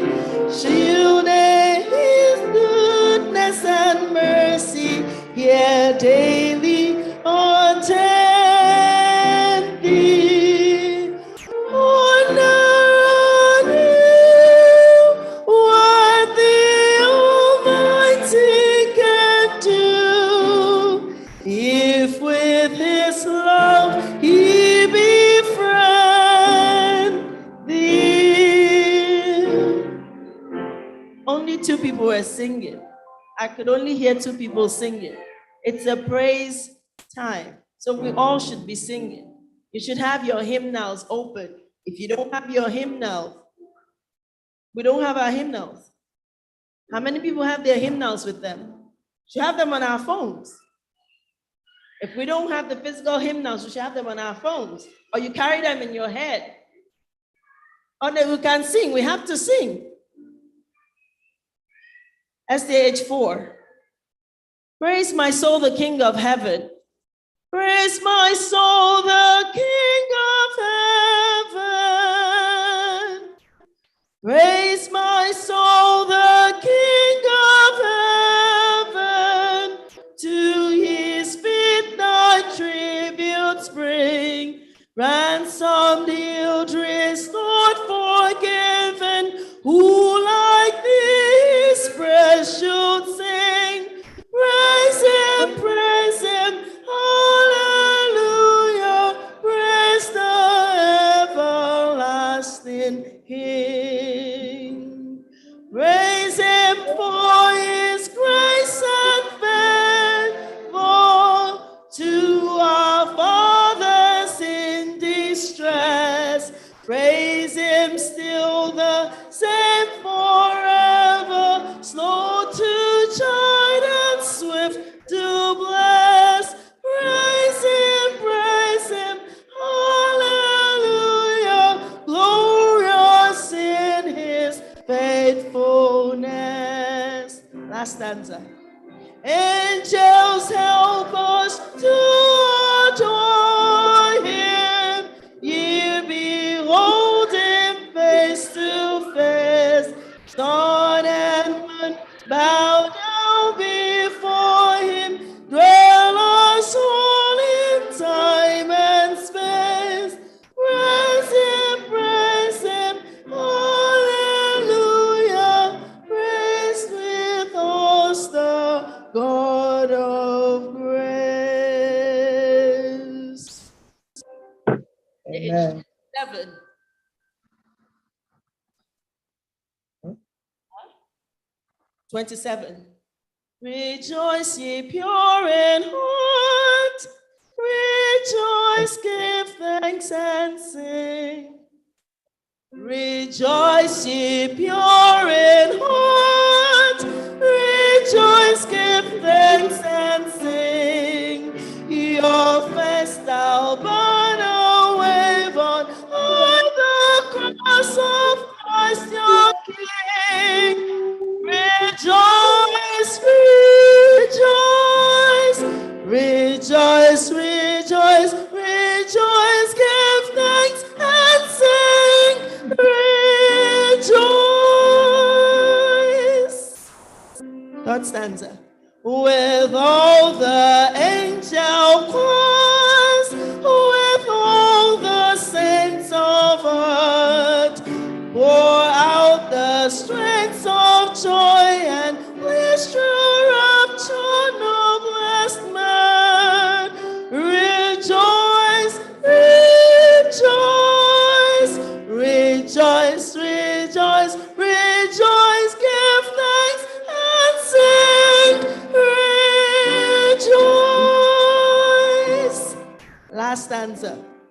Praise him who reigns on high, the Lord whom we adore, the Father, Son, and Holy Ghost, one God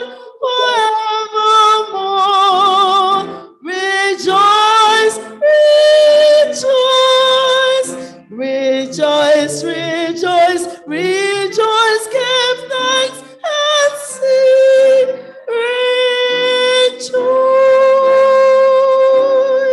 Rejoice. Amen. Amen. SDA 50. Abide with me, fast falls the eventide. Abide with me, fast falls the eventide. The darkness deepens, Lord, with me abide.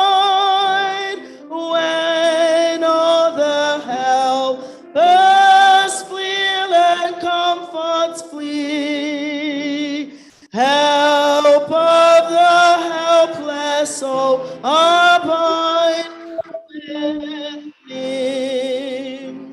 Swift to its close, about life's little day. Earth's joy grows dim, its glories pass away. Change and decay in all around I see. Oh, thou who changest not, abide with me. Last stanza. I fear no foe, with thee at hand to bless.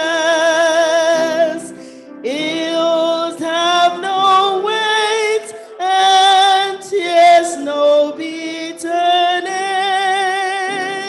Where is thy sting?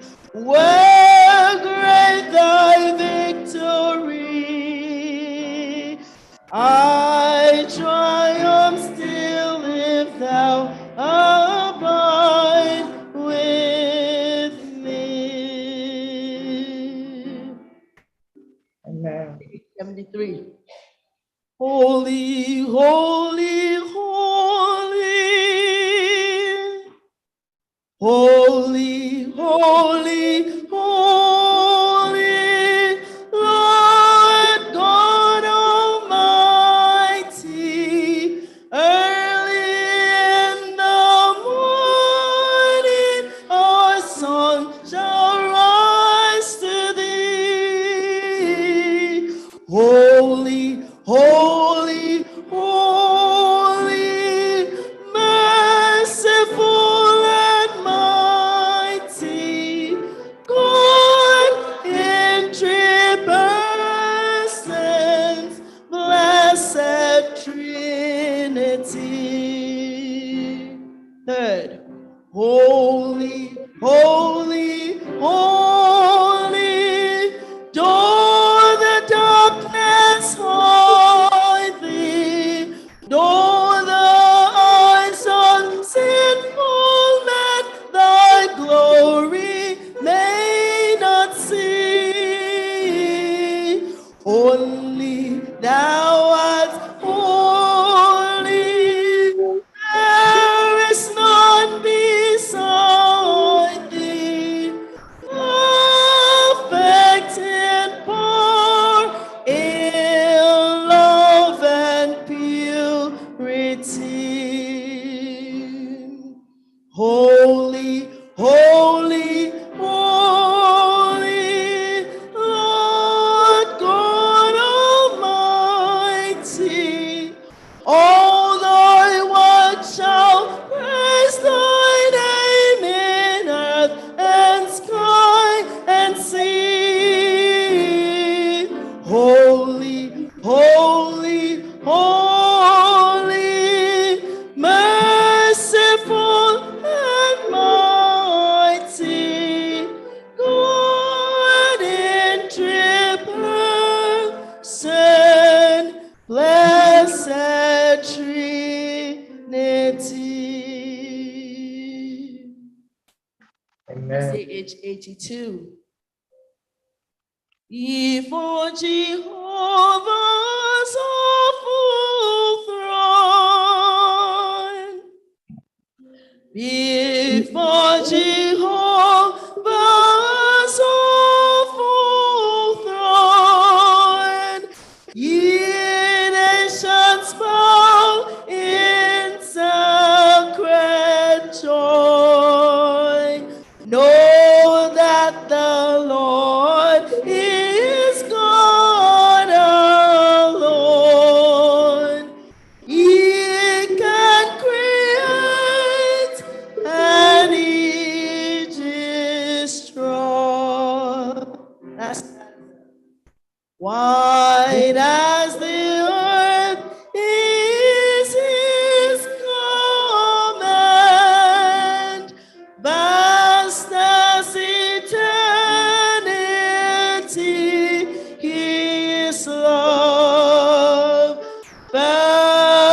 as the rock, his root shall stand. When rolling hills shall cease to move. SDA 88. I sing the mighty power of God. I sing the mighty power of God that makes the mountains rise, that spread the flowing seas abroad and built the lofty skies. I sing the wisdom that enables the sun to rule the day. The moon shines full at his command, and all the stars obey. I sing the goodness of the Lord that filled the earth with food. It formed the creatures with His word and then pronounced them good. Lord, how thy wonders are displayed where I turn mine eyes. If I survey the ground I tread, or gaze upon the sky, there's not a plant or flower below, but makes thy glories known. And clouds arise and tempests flow by order from thy throne. Creatures that borrow life from thee are subject to thy care. There's not a place where we can flee, but God is present here. SDH 92. This is my Father's world. This is my Father's world, and to my listening ears, all nature sings, and round me rings the music of the spheres. This is my Father's word. I rest me in the thought of rocks and trees, or skies and seas. His hands the wonders wrought. This is my Father's world. The birds their carols raise, the morning light, the lily white, declare the Maker's praise. This is my Father's word. He shines in all atmosphere. In the roasting grass I hear him pass. He speaks to me everywhere. This is my Father's world. Oh, let me never forget that though the wrong seems all so strong, God is the ruler yet. This is my Father's world. Why should my heart be sad? The Lord is King, let the heavens sing. God reigns, let the earth be glad. Amen. SDH 103. Oh God, our help in ages past, our hope for years to come. Oh God, our help in ages past. Oh God, our help in ages past, our hope for years to come. Our shelter from the stormy blast,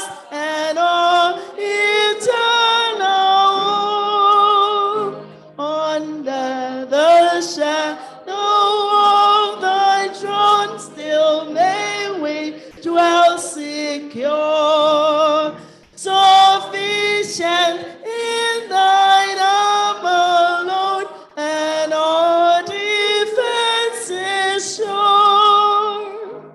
As fourth stanza. 1,000 ages in thy sight are like an evening gone. Short as the watch that ends the night before the rising sun. Oh God, our help in ages past, our hope for years to come. Be thou our guide while life shall last and our eternal home. God moves in a mysterious way, his wonders to perform. SDA 107. God moves in a mysterious way. 107. God moves in a mysterious way, his wonders to perform. He plants his footsteps in the sea and rides upon the storm. You don't know that. You don't know that tune. That's another tune.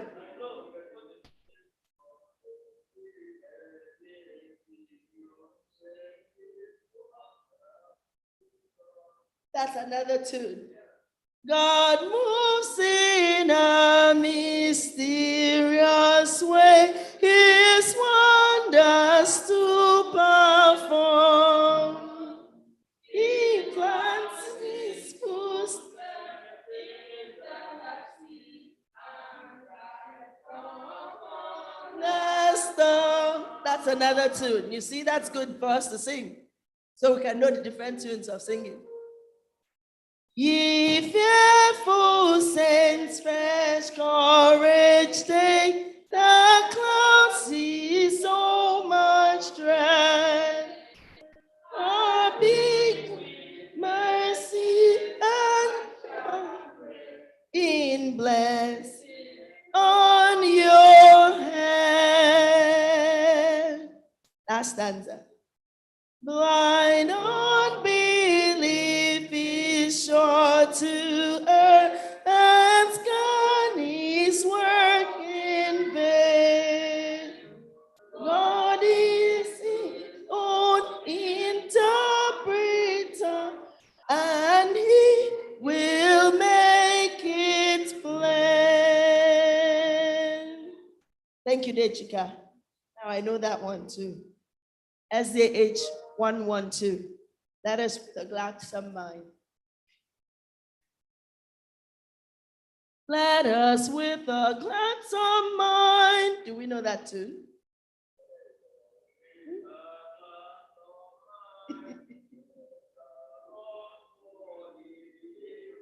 That's another two. 112. The faithful ever show. That's one tune. That's another tune too. Let us with a gladsome mind praise the Lord.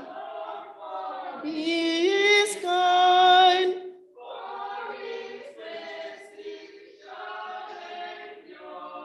Ever faithful, ever sure. He with all commanded might fill the midward with light.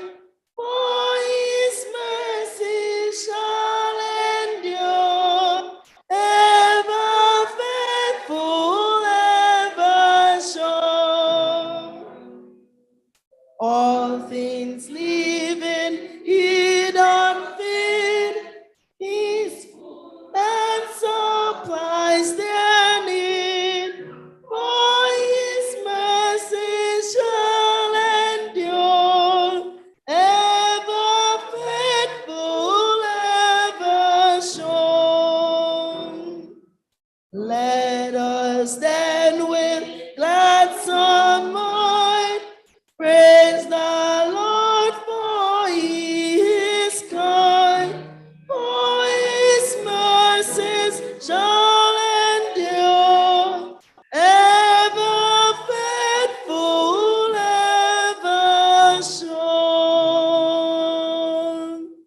Let's all rise. Amen.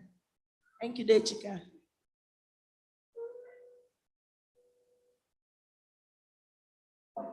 Shall we all rise?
Please be seated.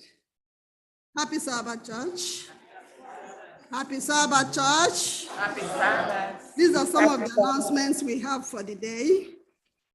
There will be church board meeting today at 7 p.m. Immediately after Vesper service. All board members are required to attend. Those interested to be baptized, please see Elder Nnamdi Oriaku. There's going to be Enzani fundraising on the 20th, next Sabbath. Just go to the group, you'll see all the information there.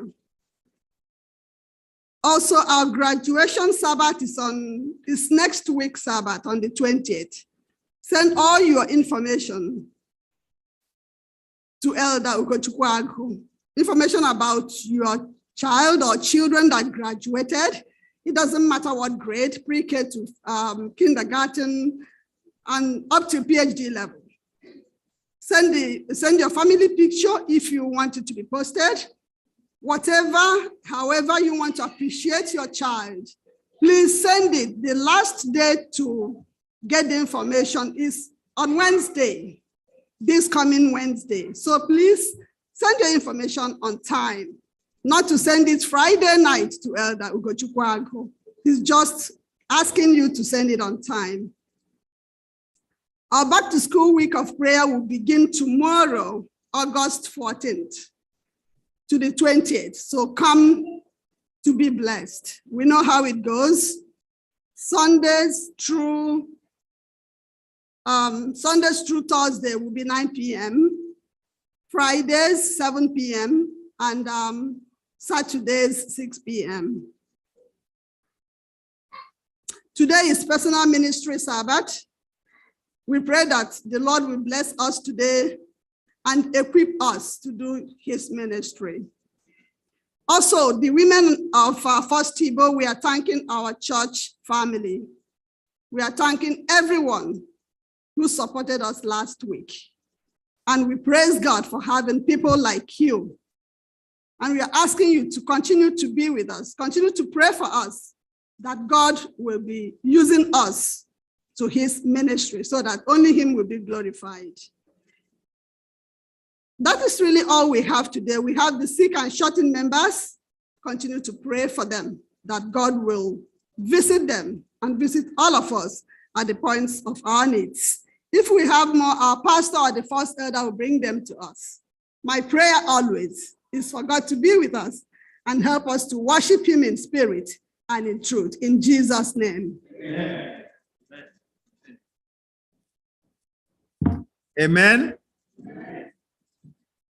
I want to welcome everybody, our online members and those on site. I welcome you in the name of the Lord, and I pray, may the spirits of the living God abide with us today in Jesus' name. Ndị ọbịa anyị, unu emeela ndị enyi anyị ndị bịara nọ ide anyị taa. Anyị sị ka mụrụ Onyenwe anyị mbara anyị ụba n'aha Jizọs. Ma ndị nọ n'igwe, ma ndị nọ ngana, ọ bụ ịhụnanya ka Onyenwe anyị lamrela o si mee anyị anọ ngana taa. Ha nwere taa bụ personal ministry, and ndị ha ọ bụ maka okwu Chineke. So last week, ndị nwanyị, they really dealt with us. In fact, I told them that na amatarom no ga dị otu a. They didn't tell us about that, and they overfed us. So today we are going to be overfed by the word of God. Amen. So I welcome everybody. Shall we rise for our affirmation of faith? Revelation chapter 14, 6-7, a very familiar text that we know. It says, and I saw another angel flying in the mid-air, and he had the eternal gospel to proclaim to those who live on the earth, to every nation, tribe, language, and people. He said in a loud voice, fear God and give glory, because the hour of his judgment has come. Worship him who made the heavens, the earth, the sea, and the springs of waters. Our call to worship will be from Psalms 33, from verse 20 to 22. We wait in hope for the Lord. He is our help and our shield. In him our hearts rejoice, for we trust in his holy name. May your unfailing love be with us, Lord, even as we put our hope in you. With these words, I call the church to worship. There's a sweet, sweet spirit in his presence, and I know that it's the spirit of the Lord.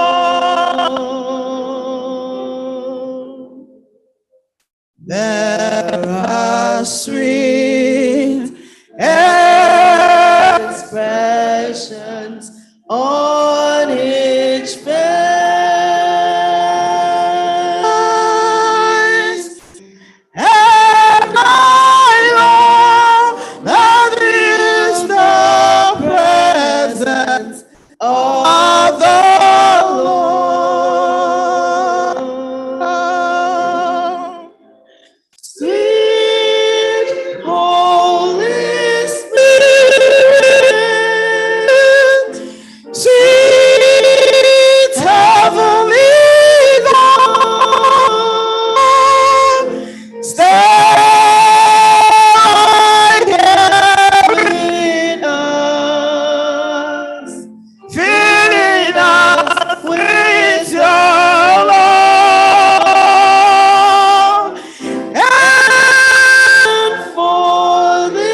that we have been revived when we shall leave this place.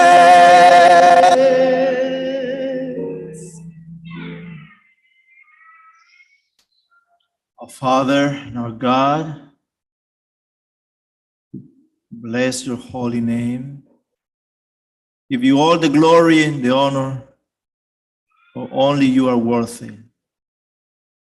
Thank you, Father, for the privilege to be in your presence, to have the opportunity to worship together to such a great, awesome, and amazing God. As we partake together the word, as we eat together the message sent, help us to receive it and commit to obey. I pray in the precious name of Jesus the Christ. Amen. Our opening hymn for the divine service will be taken from SDA 373. SDA 373.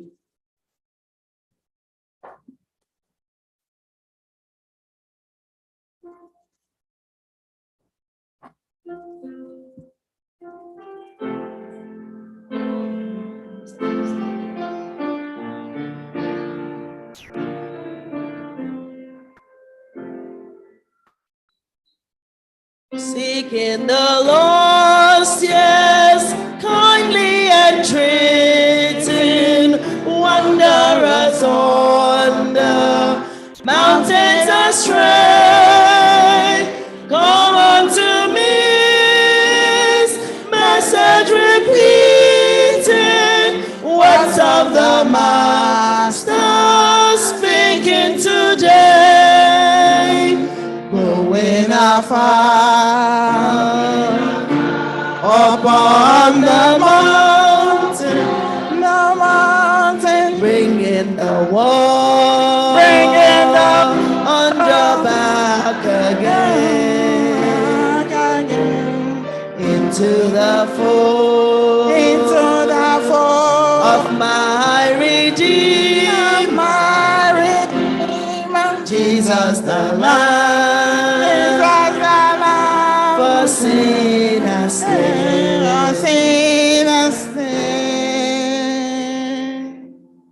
Seeking the lost and pointing to Jesus, so that the wicked hearts that are song, leading them forth in ways of salvation, showing the path to life evermore.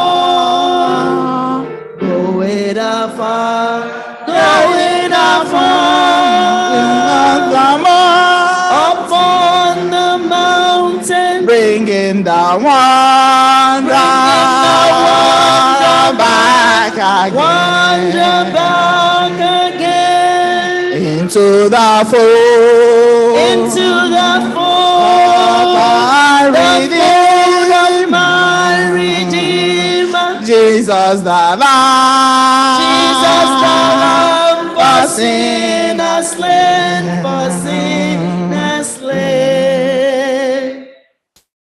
Thus will I go on, missions of mercy, following Christ from day to day, sharing the faith and raising the fallen, pointing the lost to Jesus the way.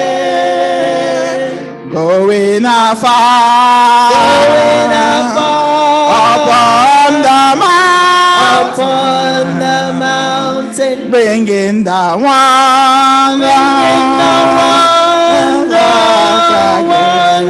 back again, into the fold, of my Redeemer, Jesus Jesus the Lamb. Jesus the Lamb, for sinners slain, for sinners slain. Going afar, Going afar, upon the upon the mountain, bringing the back again, wonder back again into the fold, into the fold of my the fold of Redeemer, my Redeemer. Jesus the Lamb. Jesus the Lamb, for sinners slain, for sinners slain. Amen. All right. Happy Sabbath, everyone. It is now time for the scripture reading, which will be taken from Hebrews 12 to 17. And it will be presented on the screen above me.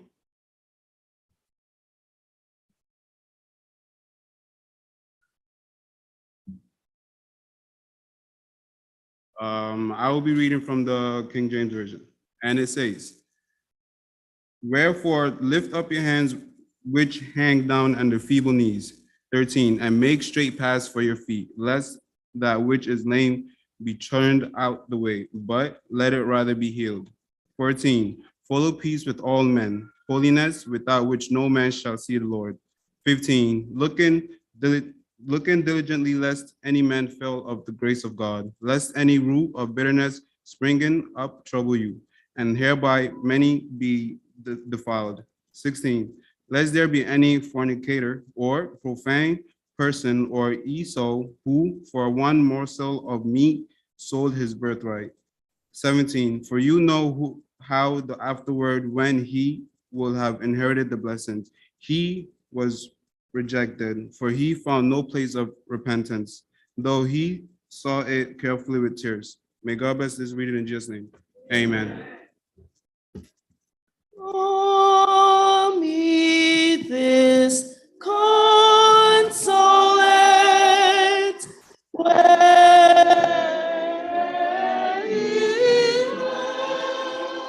great come to the mercy seat, fervently near. Here bring your wounded hearts here till your anguish and it must not sorrow that heaven cannot heal. Let us know sorrows that heaven cannot heal. Amen. Let us pray. Our Father and our God, the Lord of the Sabbath, the God of creation, the great I am that I am, the wonder of all wonders, the God that with you all things are possible. Thank you so much, Father, for this gift of the Sabbath that we can stop during the end of the week to tabernacle with you. In this place this morning, we thank you for the greatness of your power, my Father, and for the power of your greatness to navigate and to lead your people from the last Sabbath when we gathered here to this hour. Thank you for the journey mercies that you granted to each and every one of us, both my brothers and my sisters online, to those in the sanctuary. Thank you for our children. Thank you, Father, for our places of work that we did not get into trouble. Thank you for the healing that you have continued to wrought in the midst of your people. Thank you for situations that looks impossible, but you stepped in and you brought peace. For all that you have done and all that you are doing and all that you will continue to do. For exceeding the expectations of your people, we bow in this place. And we agree that all glories and honor, majesty, splendor, and riches be ascribed unto you in the name of Jesus Christ. Amen. And so, Father, if we have done anything against you, against our brother, this morning, we plunge into that fountain that is filled with blood, drawn from Emmanuel's veins, where sinners plunge and they lose their guilty stains. May every guilty stain be erased in the name of Jesus Christ. May the sins of our fathers and of our mothers back to 1,000 generations be erased in the fountain of your blood in the name of Jesus Christ. So that we be ushered into the very presence of Jesus, where burdens are lifted and captives are set free and set loose. So in this place, Father, have your way. Thou who searches the heart of men and understandeth all things, I pray, Father, in your name, that, Lord, every man and every woman, every boy, every girl be visited online in this place. May we have an encounter with you in the name of Jesus Christ. That at the end of this service, Lord, we will know and our neighbors will know. And the cloud of witnesses will know that this is the people. They act like the way. They act like their master because they have been with the master. And so in this place today, Father, we thank you for the ones that excelled in the exams this week. That, Lord, in the midst of our pens and our crucibles, you brought laughter. To you be all the glory. Yes, Father, we thank you for the victories that you gave us over the troubled waters. We thank you that the crucibles did not win, but we are victorious because Christ is in the crucible with us. So we bless your holy name this morning. And in a very special way, Father, we pray that whatever be the need of your people, for the scripture says that the people gathered and the power of God was present to heal, and you healed them all. So those on the line are gathering in your presence, for distance is no barrier to you. Those in the sanctuary, we are all in your presence. And we trust, because your promises are sure, they are yes and they are amen, that your power is present to heal the sick. Therefore, if anyone under the sound of my voice is sick, in the name of Jesus Christ, be healed and be made whole in Jesus' name. Yes, if anyone is ensnared by the powers of darkness, in the name of Jesus Christ, the Lord deliver you in the name of Jesus Christ.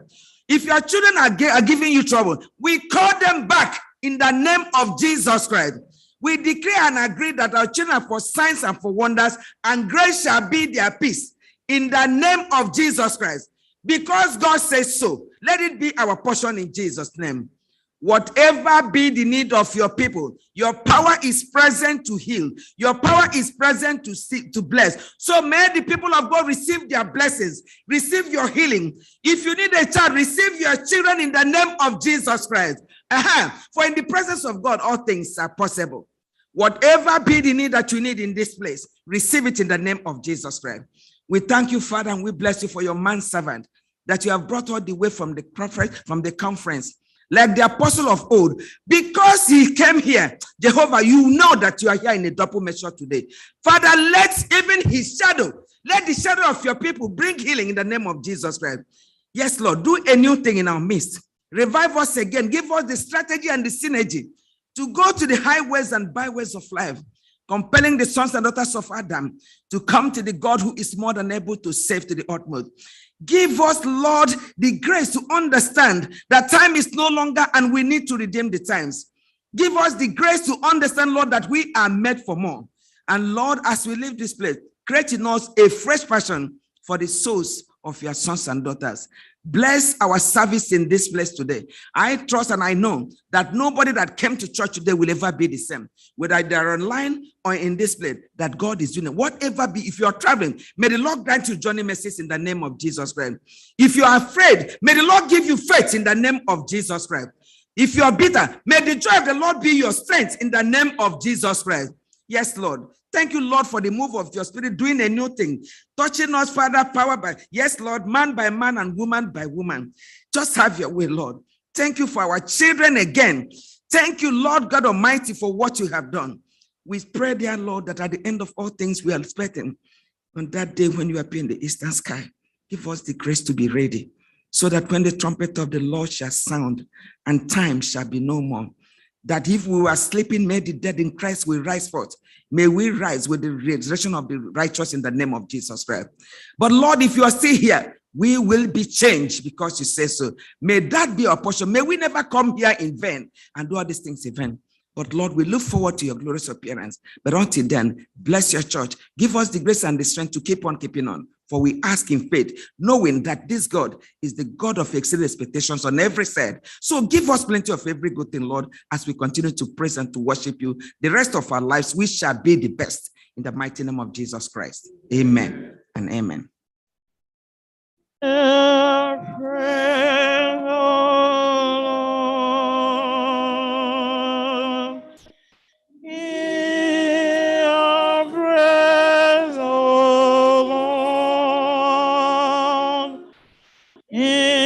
Incline thy ears to Lord, and grant us thy peace. Amen.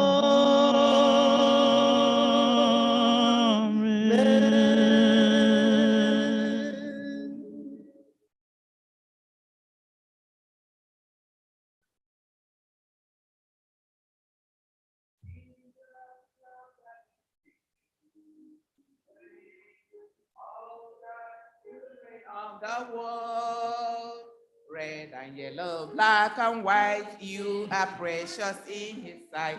Jesus loves thy little children of the world. Jesus loves thy little children, all the children of the world. Red and yellow, black and white, you are precious in his sight. Jesus loves the little children of the world. Happy Sabbath, boys and girls. Happy Sabbath, mommies and daddies. Happy Sabbath, our aunties and uncles in the house.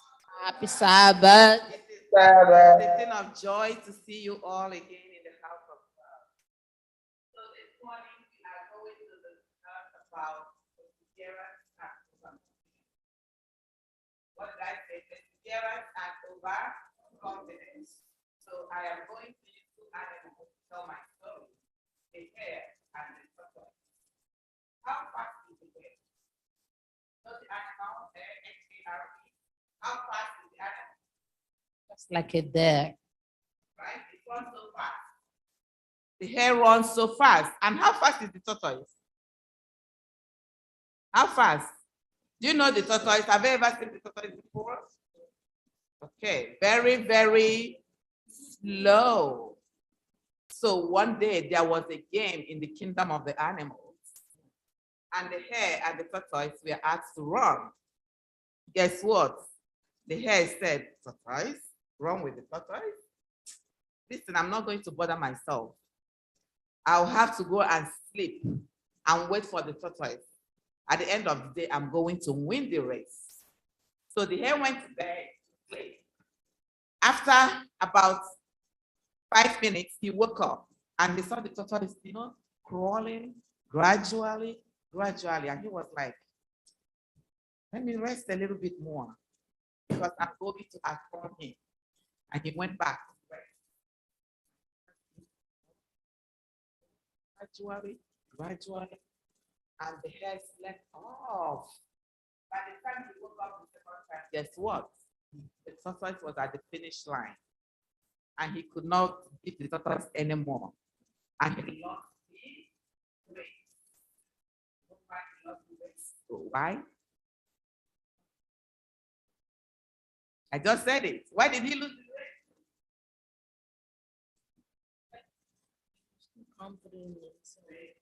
He was overconfident. Yes, he said, come what may, I'm going to win. Does that happen in our life today? Even in our Christian journey, right? We think we know it all. We think we know the Bible. We've been praying. So what's the point? Praying more, right? Today I'm not going to pray. I prayed yesterday. I'm not going to pray tonight. I pray in the morning. Let me just go and sleep. Nothing will happen. Let me do whatever I want.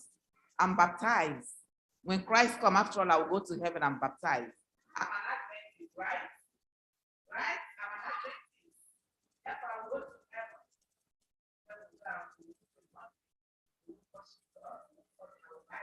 We'll run away from the church.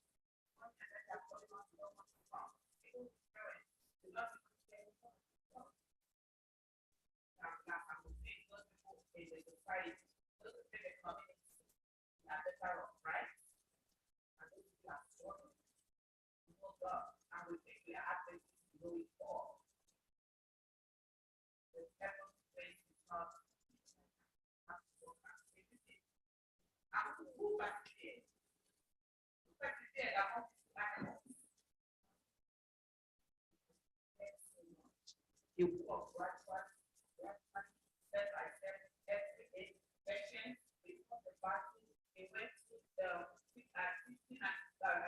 How about the saying? He went through the valley, he went through the mountain, through the snow, through the rain. And guess what? At the end of the day, he went to heaven. So heaven is like that. Right? It's not going to be easy. Even in our school, in our studies, we have to persevere, right? It's not always easy. It's difficult. You have to read. You have to do your research. You have to do your assignment. You have to stay at night and study. But the most important thing at the end of the day, you will graduate. But if you don't, if you say, oh, I know it, I'm so smart. Let me go and sleep. I don't need to study. I don't need to read. That's not good at all. All right? God is our strength. And God will help us. Amen. Amen.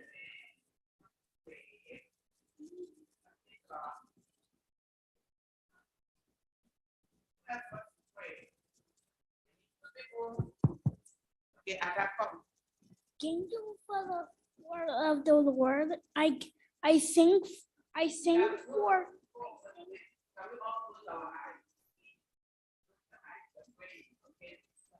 I think for the word of the Lord. I think that God is good and that him visitates us. I'm gonna give him a reward.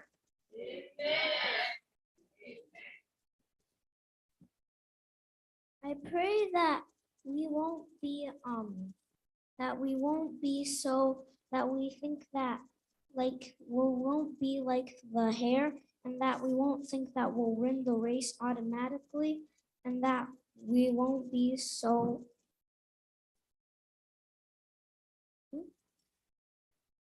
overconfident. And I pray that we'll be like the tortoise, and that we'll keep on going slow and steady, and that even though that it feels hard not to be overconfident, I pray that we'll still try to not be overconfident. Amen. Amen. Thank you, boys and girls. You can go back to your seat. Jesus loved the little children, all the children of the world. Yeah. Black and white, they are precious.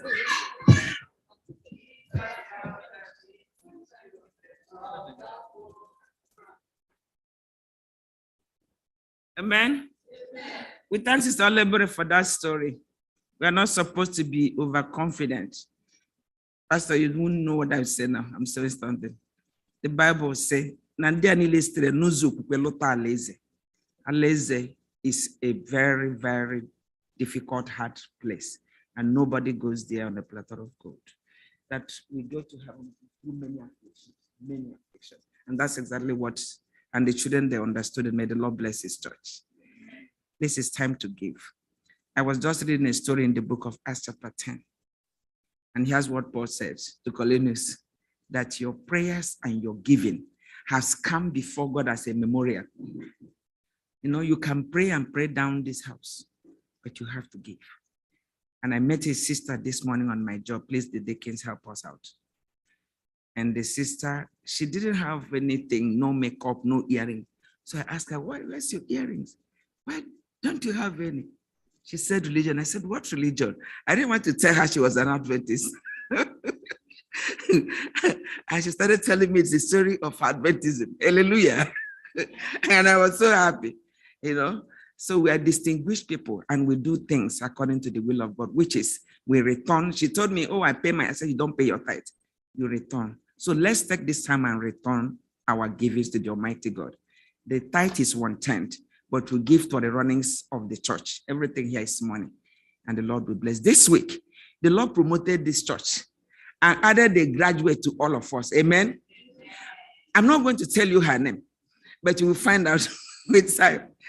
So the family is thanking the Lord with a lot of money. And I ask God, we ask God together for the Lord to bless this family. They also need more of God. Whatever be their need, the Lord is in their house. May the Lord perfect all that concerneth them in Jesus' name. And you too that is sitting here today, you're a blessed person. So whatever you come here for, may you receive double in Jesus' name. Amen. So the choir, please, let's sing as the offering.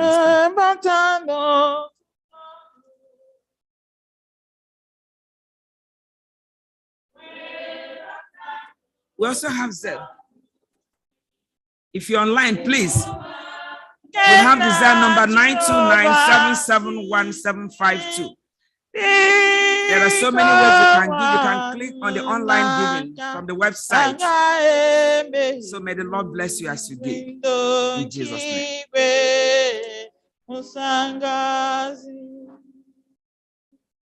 Amen. We give thee, brother.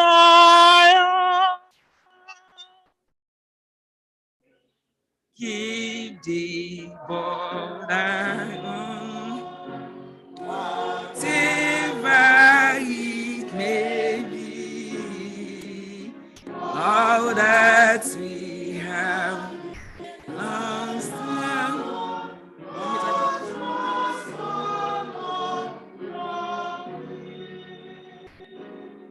Amen.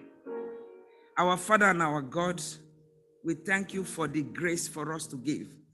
There is nothing that you need that we have, because everything comes from you. Even us, we are yours by creation and by redemption. That you put it in our heart to return just a tiny little bit of your blessings. Father, we praise your holy name. This morning, your children have given. We ask that anyone that have given, Father, increase, multiply, and bless in Jesus' name. My Father and my God, for the ones that did not give, please provide so that they will also give in weeks to come. And most importantly, give us the grace to give our lives and all that we are and have to be used of you by you in your kingdom, so that at the end of all things, when we meet at the streets of gold, my sister, my brother, it will be a great reunion. But until then, breathe upon your people, Father. This week, embarrass us with your blessings on every side. Whatever our hand touches, increase it. As people travel this week, grant journey mercies. Bless your people and bless your church and bless the offering as our leaders use this money. Let it be to the propagation of your gospel. At the end of all things, Father, we want to thank you that the end is a glorious ending in you. In Christ's name we have prayed. Amen.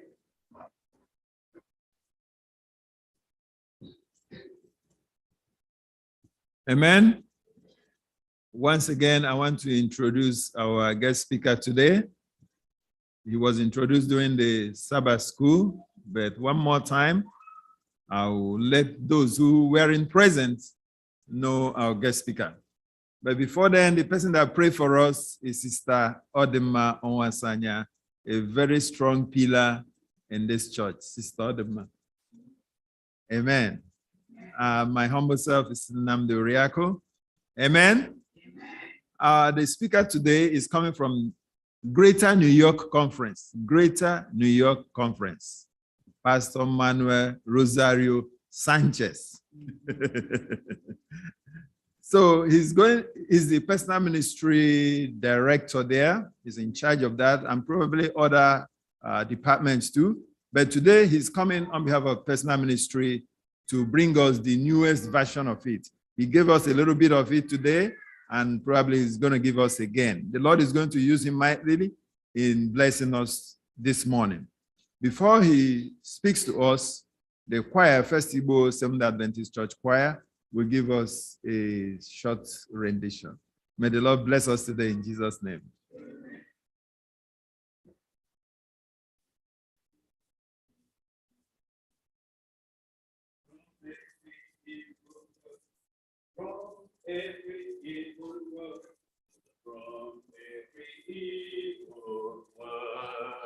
And the Lord shall lead in the giving glory, and the Lord shall deliver me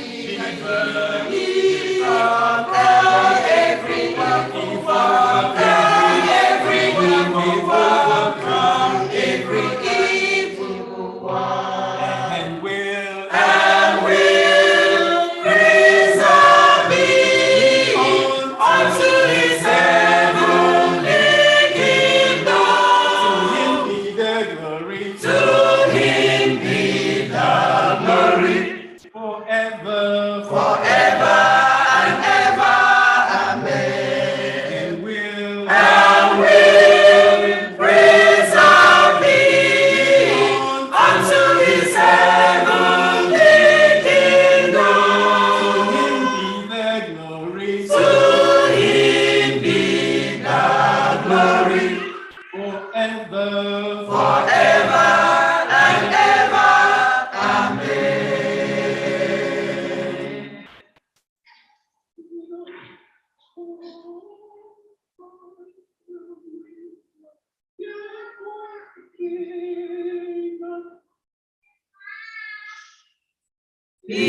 Peanuts, peanuts, for I am with thee. Peanuts, peanuts, for I am thy God.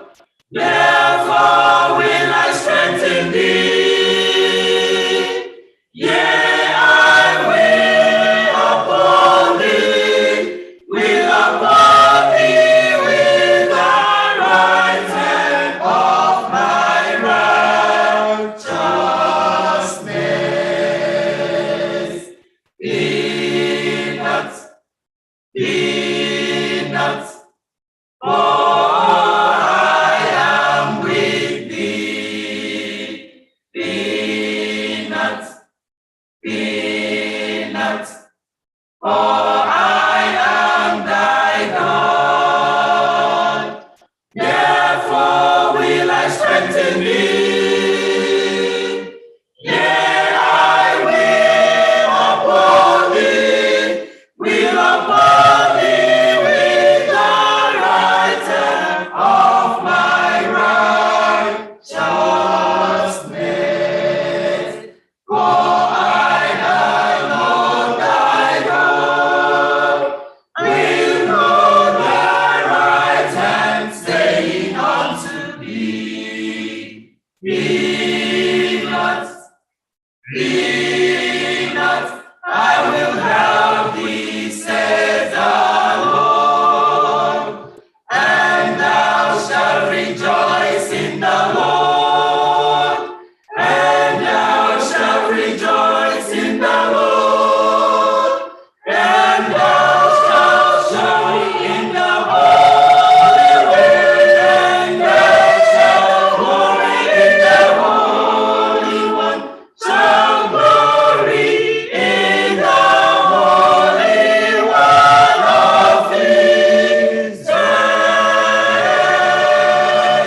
and thou shalt joy in the Holy One, and thou shalt glory in the Holy One, shall glory in the Holy One of Israel.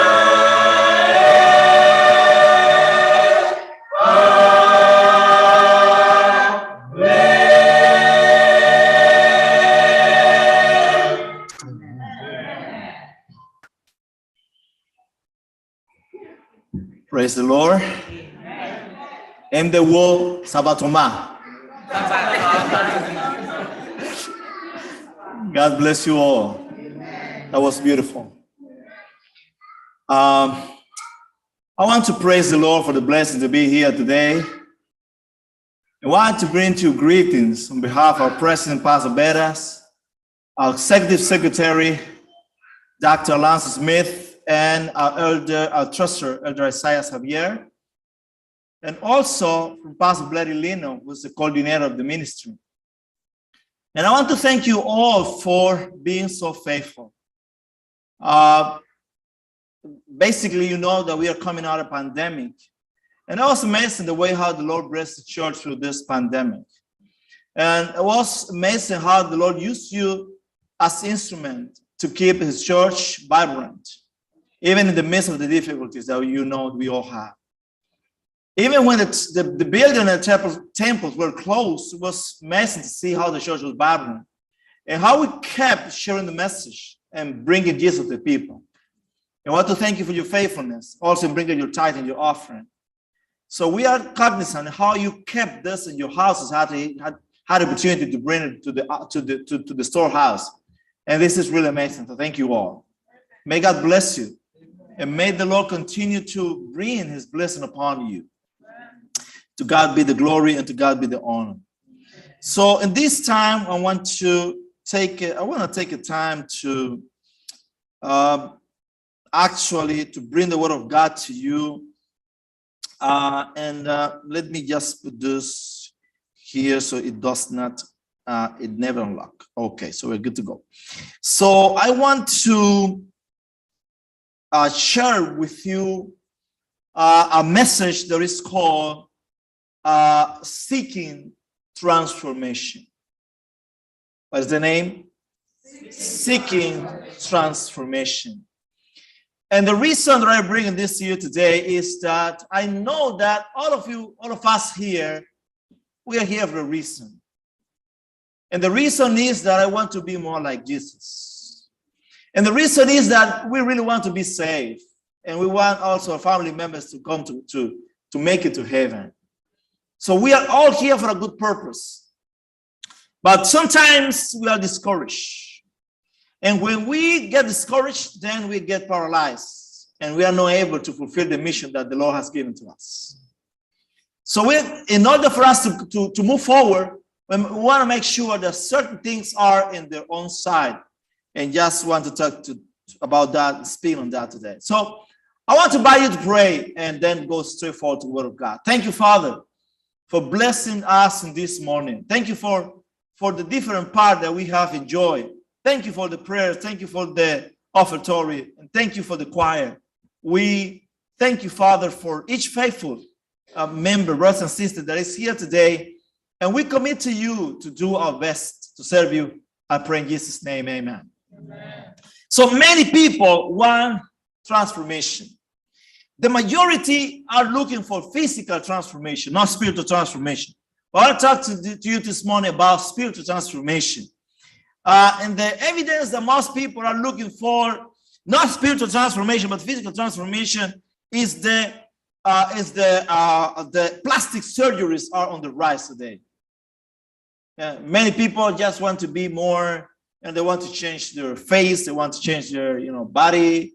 And that's, if you go to places like South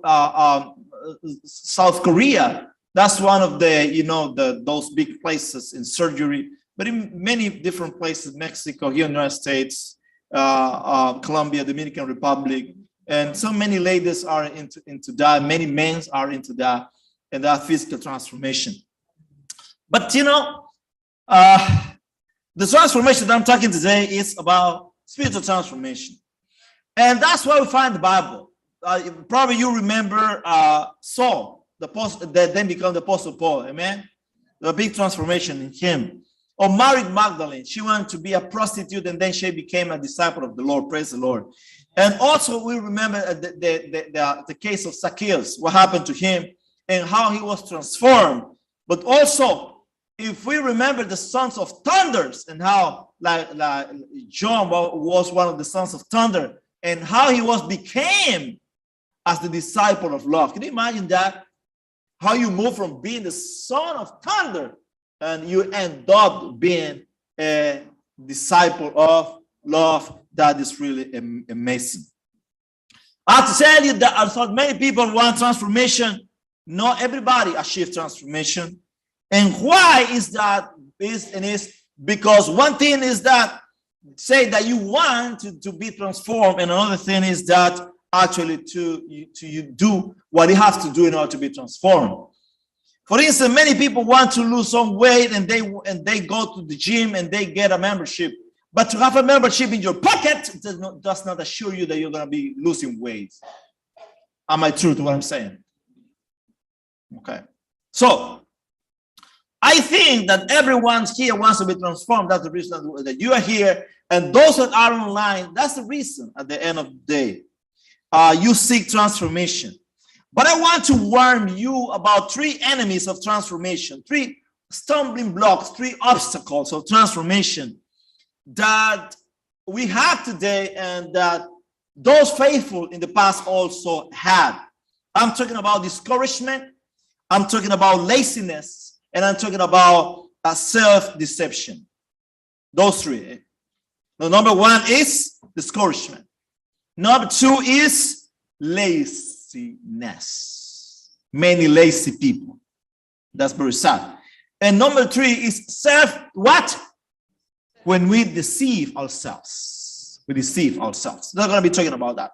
And my message is, and this is amazing because the Sabbath school lesson told you a little bit about that. It's in the book of Hebrews chapter 12. Please open the word of God in the book of Hebrews chapter 12. And it's Hebrews 12 to 17. Let's read it all together. Okay? When you have it, you say amen. Amen. And we will read all together. Okay. So Hebrews 12. Bible says, therefore, and you have to understand that when the Bible says therefore, it tells you that there is a message behind, and we will be checking the context that is behind. Thank you so much. Therefore, strengthen. What? What? Strengthen the hands which hang down. Strengthen the hand which hang down. And the feeble knees. And make what? Straight path for your feet. So that what is lame, what is what? Lame may not be dislocated, but rather be healed. Do you feel a message of God for you there? Praise the Lord. Now it says verse 14. Pursue what? And what? With all people and what? Which without which no one will see the Lord. Looking what? Carefully, lest not anyone falls short of the grace of God, lest any root of bitterness springing up cause trouble, and by this many become defiled. Lest there be any fornicator or what? Profane. And what is the example? Esau. What happened with him? Who's for what? Monster of soul. The birthright. For you know that afterward, when he wanted to inherit the blessing, he was what? Rejected. Why? For he found no place for though he sought it diligently with tears. What is the context? I mean, that's how powerful. That is really powerful. And I want to invite you to take time today to read the whole book of Hebrews chapter 12. And let me tell you that this is exactly about missionary work that we are talking today. Because if we are discouraged, there's no way that we can inspire people. If we are not inspired, there's not way that we can inspire other people. There's no way that we can do that. So what is the context? Well, I want to remind you that in Hebrews chapter 12, Paul, because we believe as Seventh-day Adventists that the book of Hebrews was written by Apostle Paul. So Paul wrote that book, which is actually not a book, but a sermon. The whole book of Hebrew is a sermon trying to inspire people whose hands were hanging down. That they were discouraged. He was talking to a second generation Jewish that, you remember when the Pentecost when it came, that many Jewish people accept Jesus, came to UK. And they had many symbols and they left that. Some of them, left a circumcision and other stuff. The symbols of the Judaism, and they embraced Christianity because they thought that Jesus was coming back in a couple of years. But then that generation died. A second generation come and they start drifting from the faith. That's why you will find verses like, for instance, Hebrew. And by the way, the whole message of Hebrew, of the book of Hebrew, is that Jesus is better than the angels, better than Moses, better than the prophet. That's why it starts talking that in the beginning, God spoke to us through whom? The prophet, the patriarchs, but now, through whom? Through the Son. And now he speak, okay, they had Moses. Moses did good, but Jesus is better. Joshua did well because he introduced the people to Canaan. Now Jesus will give us the true, he introduced them to Canaan. But God will introduce us to where? Heavenly Canaan. And he will give us the true rest. Because they got to Canaan, but they didn't get rest. And then speak about how the ministry of Jesus is better than Aaron and all the priests. So Jesus is better. And then they minister in a sanctuary, but the sanctuary of Jesus is better. And they got the blood of Abel, but the blood of Jesus is better. That's the message, that Jesus is better. Now, chapter 12. For instance, before that, you will find that all along the book, you will see in many times that he is encouraging them, giving word of encouragement. For instance, Hebrews chapter 2, verses 1 to 3 says, therefore, we must give the more earnest heed to the things that we have heard, lest we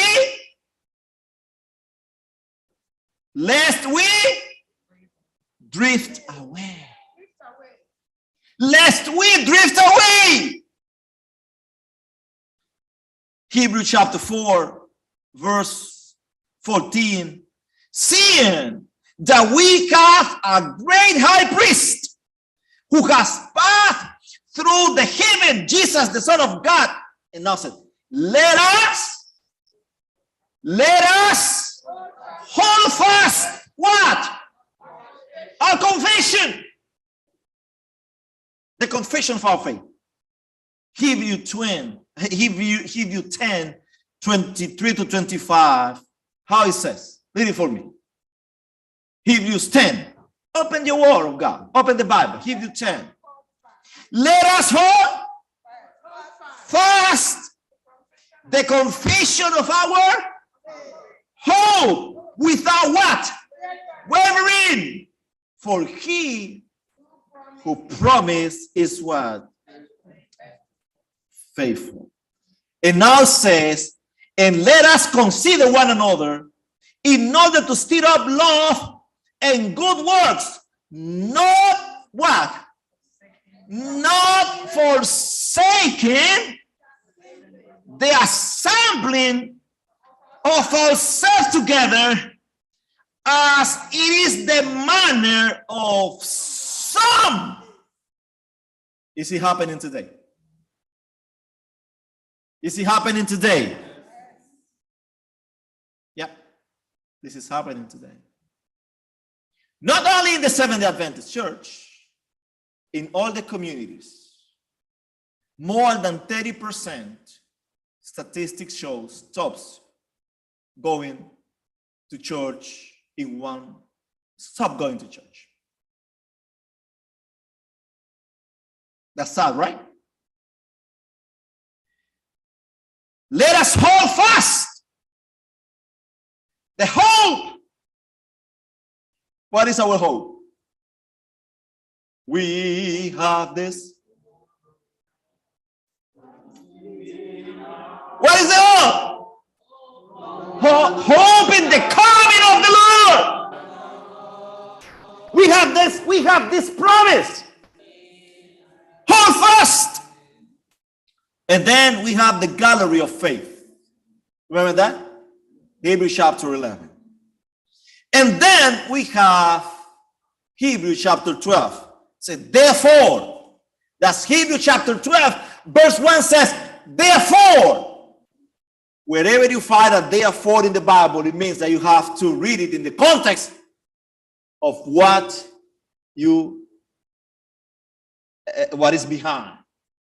So, therefore,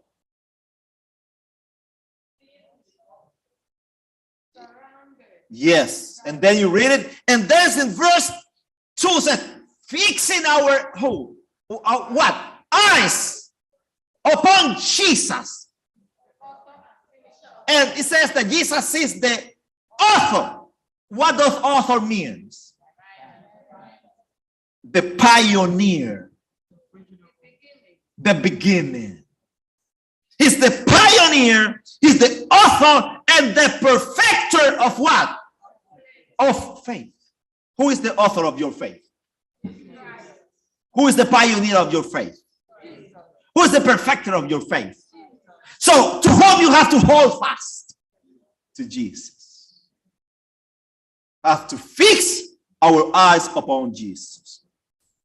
Jesus said, I am the vine and you are the branches. Did you note that there is no, Jesus was clear, without me, you can do nothing. Doesn't matter how much money you have. Doesn't matter how big is your building. It doesn't matter how talented is your pastor. Without me, you can do nothing. No missionary work, nothing. Vine and branches. You know that the book of Malachi 4:1 says that when the day of the Lord comes, it destroys everything that will leave them neither root nor branch. And Ellen G. White said that root is Satan and the branches are the unchristian, right? So in the same way, you are a branch and I'm a branch. You are either connected to Jesus or to Satan. You cannot live by yourself. To whom are you connected? To whom are you holding fast? Jesus. Why do we wither sometimes? Because we disconnect to Jesus. That's the reason. And now it says, after that, in Hebrews chapter 12, it starts talking about discipline. You read it in the Sabbath school lesson. And how discipline happened. And now, sometimes God has to discipline us. And discipline is, the word discipline is connected to the word discipleship. It's the same root. God disciplined us to disciple us. Do you get that? To make us disciples. So the discipline is important. But sometimes when we go through the discipline of the Lord, or sometimes when we are in the crucible, as we started this morning, and thank for the lesson, that was really beautiful. It happens what we find here: discouragement, laziness, and self-deception. Number one, overcome. If we really want to keep connected to Jesus, we need to overcome discouragement, because discouragement leads to apathy, spiritual paralysis. And here we have an imperative. Number 1, verse 12. Let's go back there. That was the context. Therefore, Hebrews 12:12. Strengthen what? The hands which hang down. When your hands hang down, what happened with you? Are you ready? You're weak. Are you ready? Do you have balance in your body? You don't have balance because your hands are hanging down. Bible says, therefore, strengthen the hands which hang down. And what else? The feeble what? What happened with the feeble knees? What happened when your hands hang down and your knees are feeble? You're shaking. Any kind of wind shakes you. Okay? Doesn't matter. Doesn't need to be strong. And make straight. I want to tell you that all those verbs that we have here are imperative. God is giving you an order to them. God is telling his people, strengthen the hands which hang down. We have many people with the hands down after 2020. 2020 hangs down. Some people says there's nothing we can do. There's stay at home. No small group, no nothing. Just stay there.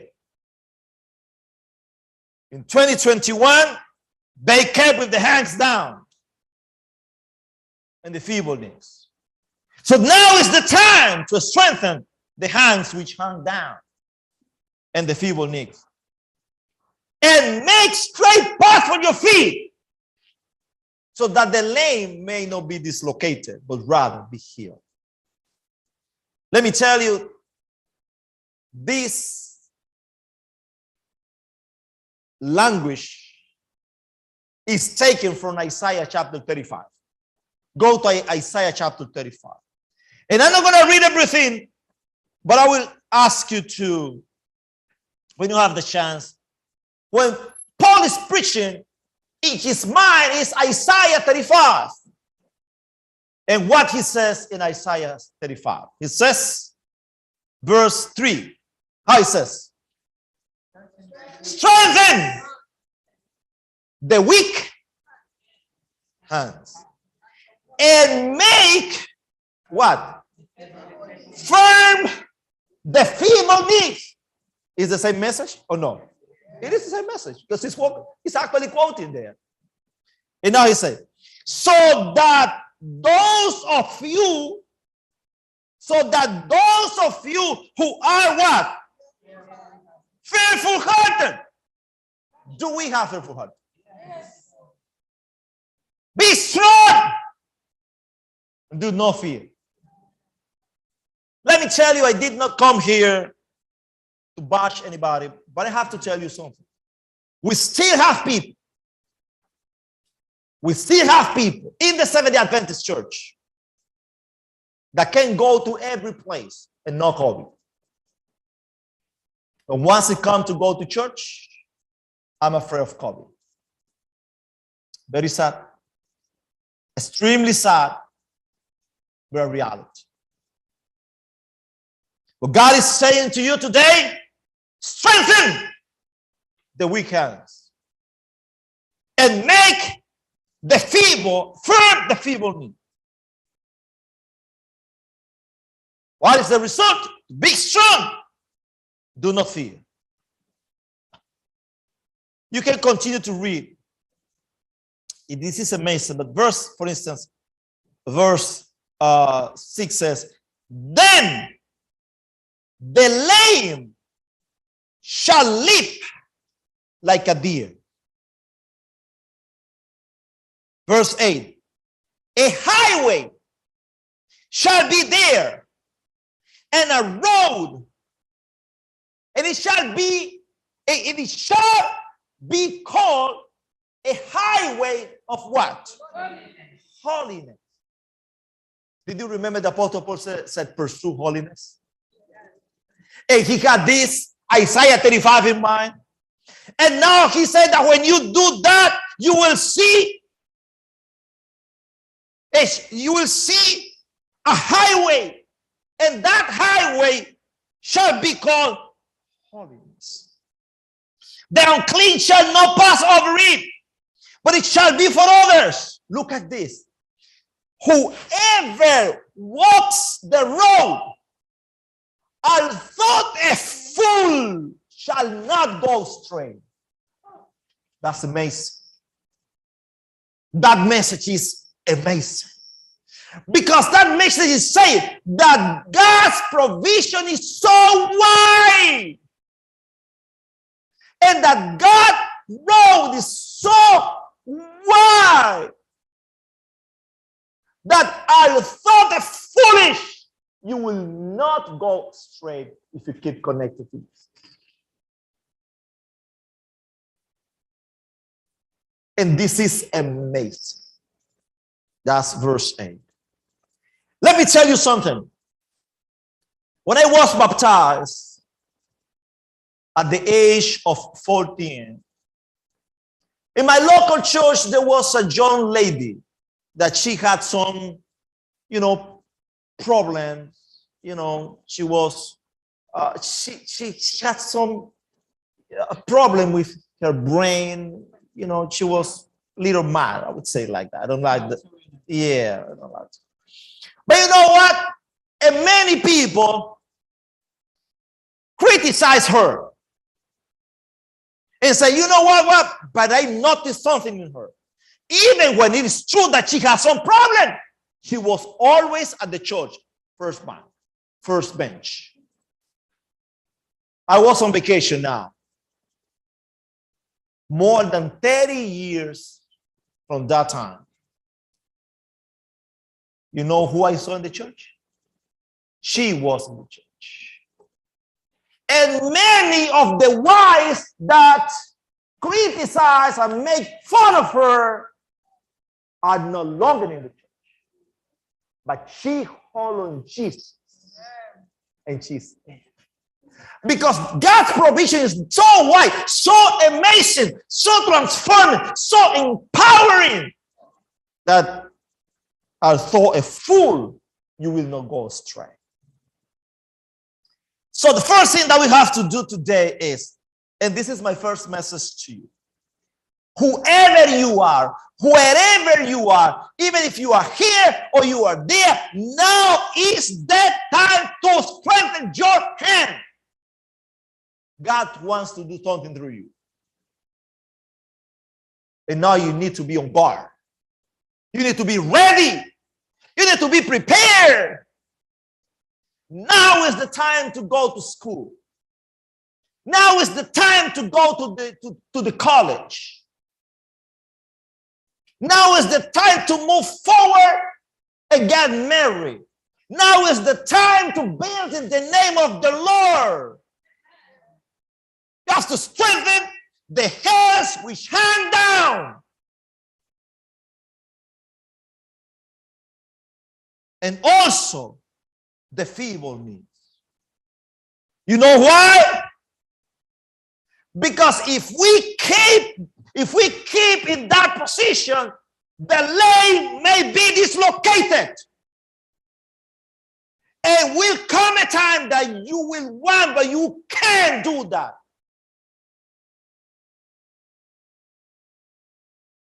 I know somebody who had an accident and had a problem like here. And the doctor told the person, you know what? You can walk. You can walk. Okay, the study here, the images here said that you can walk. But the person said, no, I can't. And she stood right there. Didn't want to do anything. She wanted the home health and give her the food. And the doctor said, no, she can't eat. She needs to use her hands. Because if you don't use what you have, what happens? You lose it. And she said, oh, bring me whatever. So bring me something. And so bring me an apple. Oh, bring an apple. Oh, can you peel it for me? No, you can do it. Do it. Oh, I don't want it. Okay, don't eat it. That's fine. You know what happened now? A year has passed. And now that person is doing whatever she can do because she want to walk. But you know what? No more. The lame became dislocated. So you have to move it now. Strengthen the hands which handle. That's number one. Number two, you have to fight. You have to what? You have to fight. You have to chase away. Bible says, pursue. What the Bible says? Pursue. What is pursue? Chase. You have to chase peace. What you have to do? You have to chase peace. What is chase peace? You have to do all you can. You have to do all you can. You have somebody that doesn't like you. You have to do all that you can do. You have to pursue peace. And the Bible says, with all people. And you have to pursue also holiness. Have you ever lost an important document? Have you ever lost an important document? Yes. That you go under the bed. You take it. And you know there's no there. You go back there. You go there 3 times. Because you need to get it. If not, you are done. You're dead. Because you might have court and you need that paper. That is chastened. We have to pursue peace with all people. And the Bible says, and to pursue holiness, without which no one will see the Lord. That's number 2. You know, you have to do what you have to do. God will not do your part. If you don't stand and move forward, you know, sometimes to pray is sin. Because sometimes many people use pray to delay God's will. They are not praying. They are insulting God. It's called presumption. When you know the will of God and you still get there, you still are there trying to chase the will of God as Balaam or Balaam. I don't know what you say in English. But you know the guy, right? Yes. Moses was there. And God told us, what are you doing? Tell the people that move forward. Why are you praying to me? You know what my will is. Move on. Go out. Pursue peace. You know, Bible says that but reject profane and all wise fable, but exercise yourself toward godliness. Paul speak about spiritual discipline and that we have to work out salvation with fear and trembling. Number 3 and the last one. So first of all, I just came to tell you that you have to strengthen. You have to strengthen the hands and the knees. Number 2, that we have a responsibility to pursue the peace with all people and also holiness. And number 3 and last, we have to examine ourselves constantly. We have to check our lives. We have to make sure, verse 15 says, looking what? Carefully. Looking how? Carefully. Lest anyone fall short of the grace of God. Lest any root of bitterness, any what? Springing up, cause trouble. And by this root of bitterness, many become defiled. What happened when you paralyzed? We are a body. When the part of my body is paralyzed, what happens with the whole body? You are affecting the whole body. We lost people whose talent was a blessing to the church of God.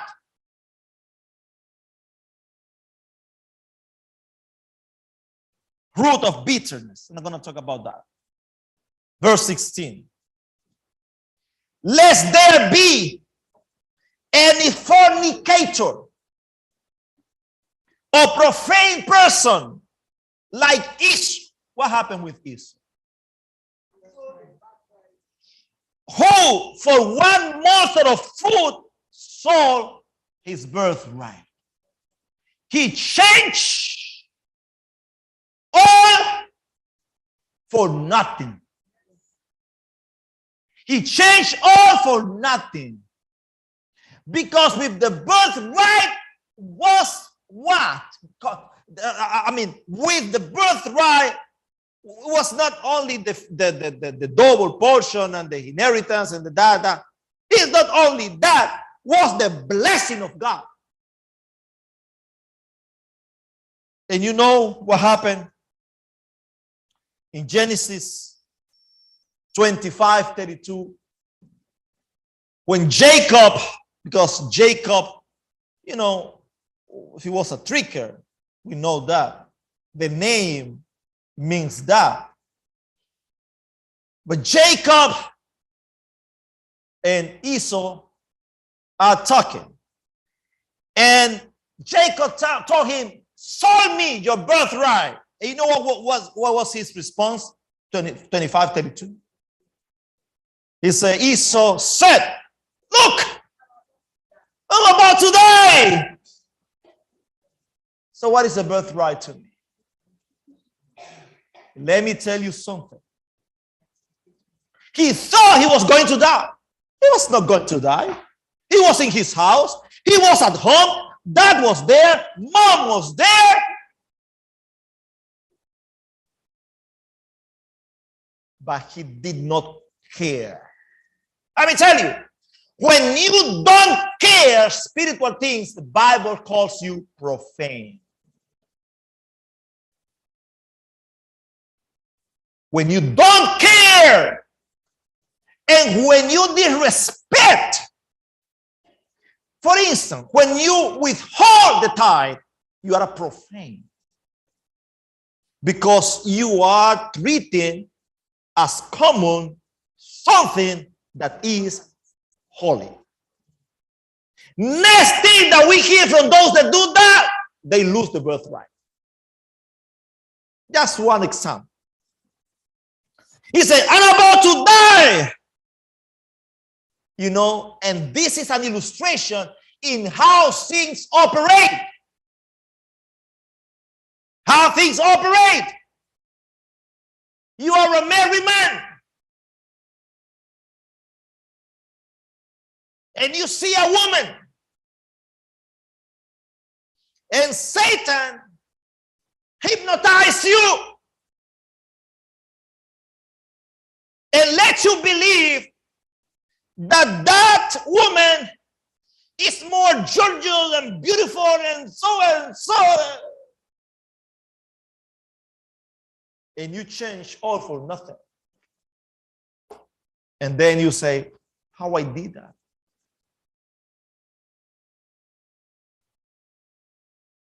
I'm about to die. I just want it. And then the consequences of that comes after. The Bible's clear. So that there may not be among you a man, a root of bitterness, lest there be any fornicator or profane person like Esau that for one morsel of food sold his birthright. Look at this. For you know that afterward he wanted to inherit the blessing. He was rejected, for he found no place for repentance. Now he saw it diligently with tears. We see this every day.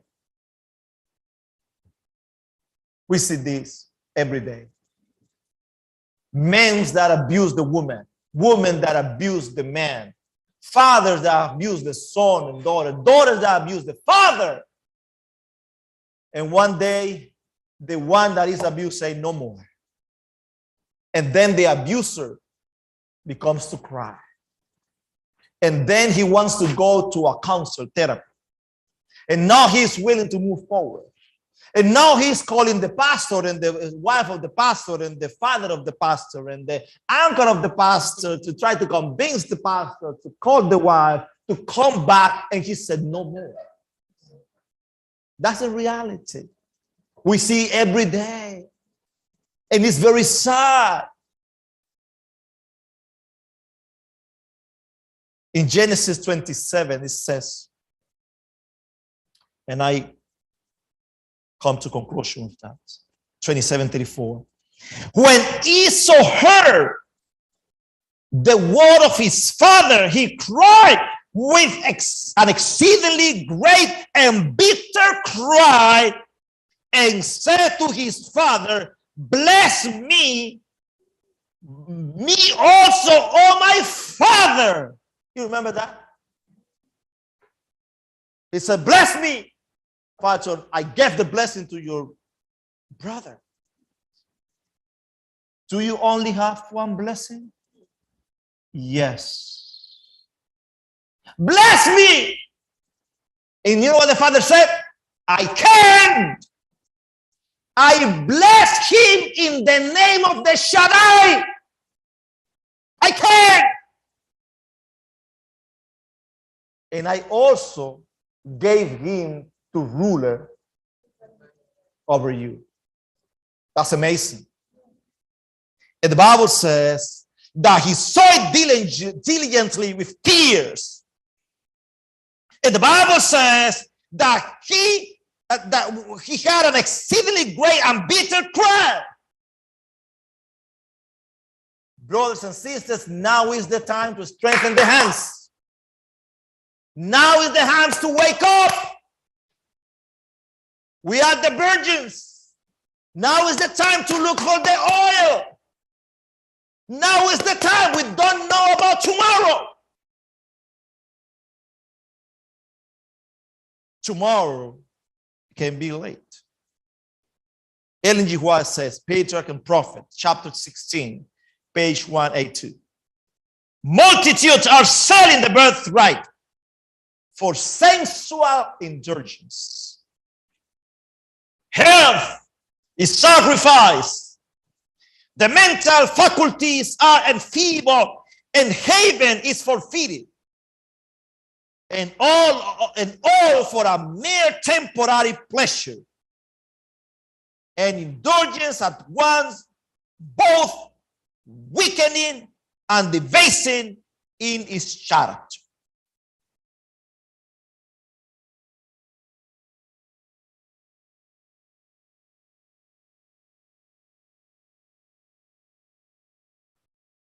I will stop here. But I just want to tell you something today. God wants to bless you. God wants to change your life and to change your family. But it is the time to wake up, to get up, to strengthen the hands, to take the position of soldiers of Jesus. And if we do that, that's going to be the best preaching, the best testimony that you ever would be able to do or to give. Your spirit shining the face of Jesus. Your family moving forward with difficulties. We know that we'll have difficulties. But the hands strengthen all the time. Strengthen all the time. Hands up all the time. Believing in Jesus. Do you accept the challenge of the Lord? How many of you received this message from the Lord? How many of us commit to the Lord to strengthen the hand in His name, to chase holiness, and to check very well if there is any root of bitterness, and take it out in the name of Jesus. God bless you. Amen.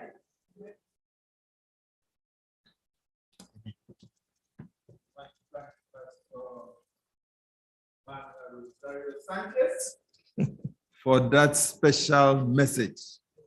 I want to believe that this message is very deep, deeper than it has been presented.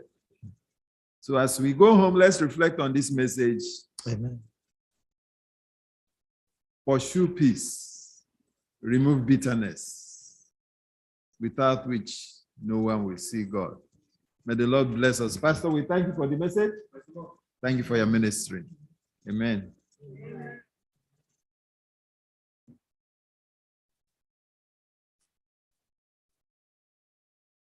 Amen. May we all rise as we sing the closing hymn, SDA 633, when we all get to heaven. SDA 633.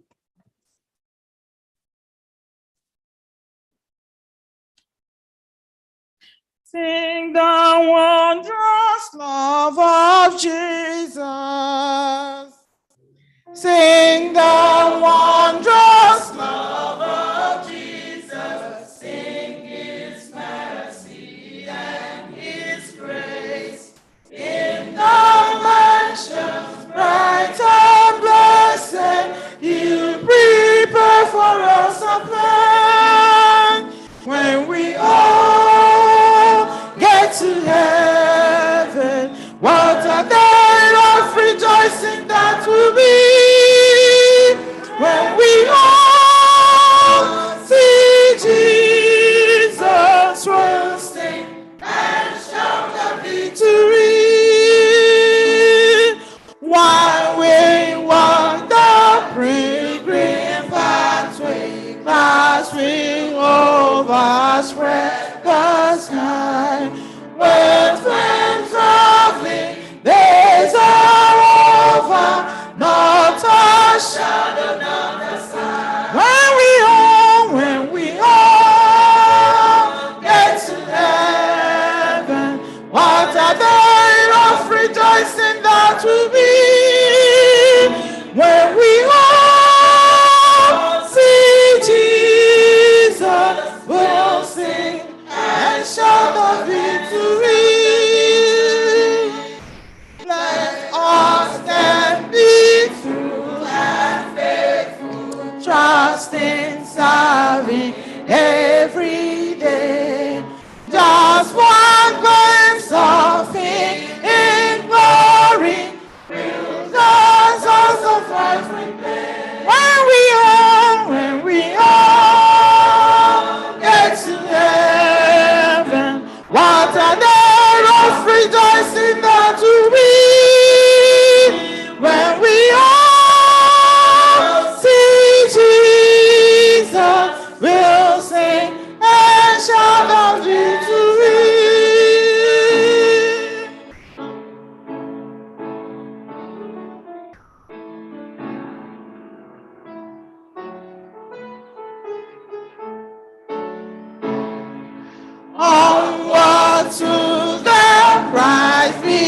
for us. Soon his beauty will behold.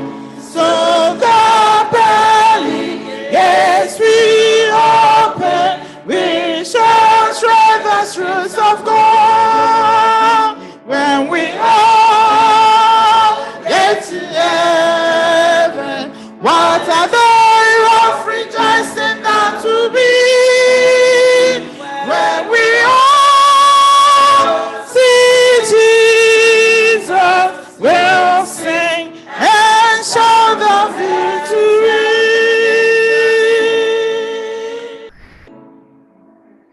You know what?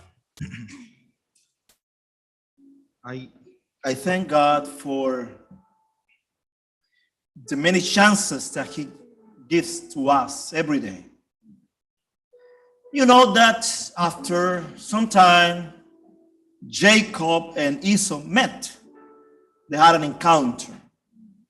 And the Bible says that Esau ran to meet him, his brother, and embraced him and fell on his neck and kissed him, and they wept. Isn't that amazing? And they wept. But look at this. Look at this. Verse 10. And Jacob said, because he said, come with me. He said, no, I need to go to a path of the. He said, Jacob said, verse 10.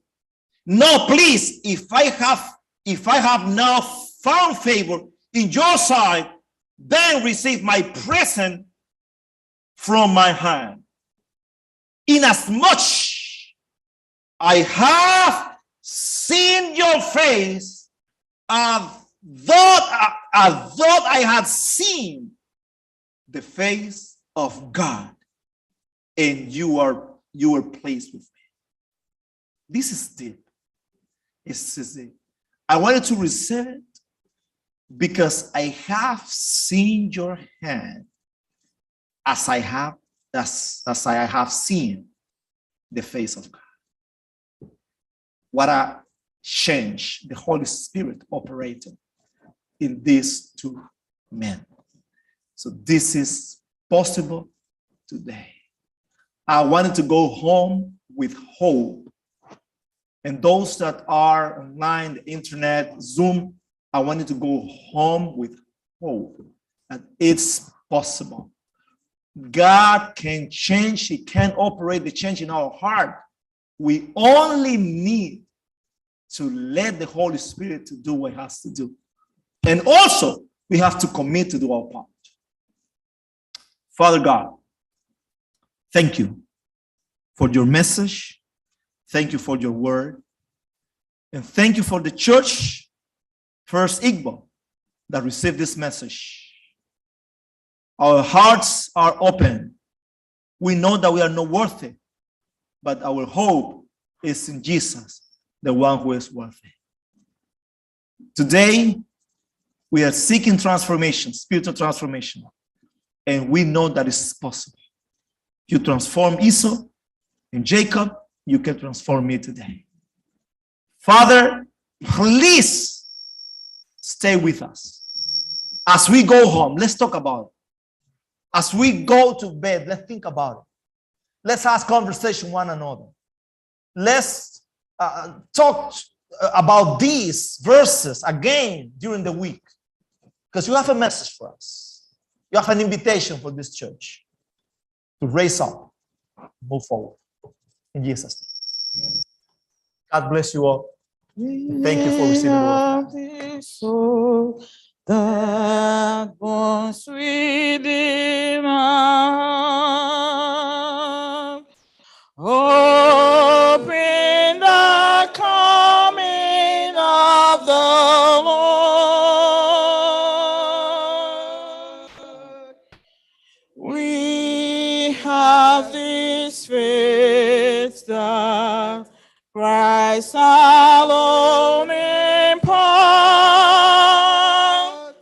faith in the promise of His word. We believe that time is here when the nations far and near shall awake and shout and sing. Hallelujah, Christ is King.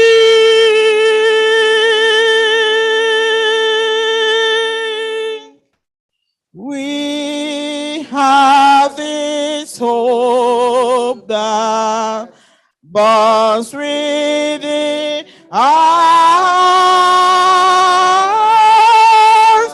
Oh, in the coming of the Lord.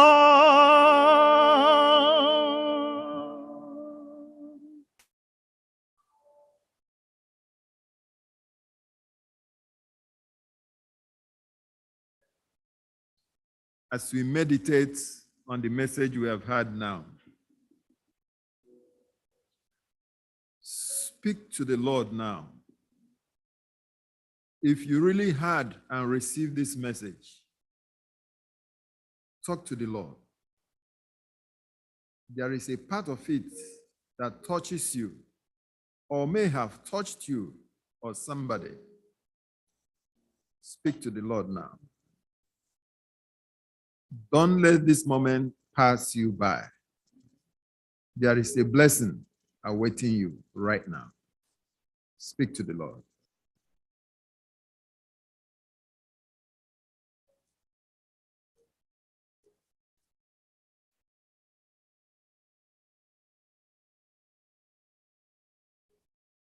Father, we thank you for the messenger and the message. Such a wonderful message that came at the appropriate time. To you be all honor and glory in Jesus' name. As we have received this message today, may it help us to strengthen our hands, to strengthen our knees, to purge away all impurities in our lives, and to prepare us for your soon return. Father, we pray for your blessings to abide with each and every one of us, those online and on site. In Jesus' mighty name I have prayed.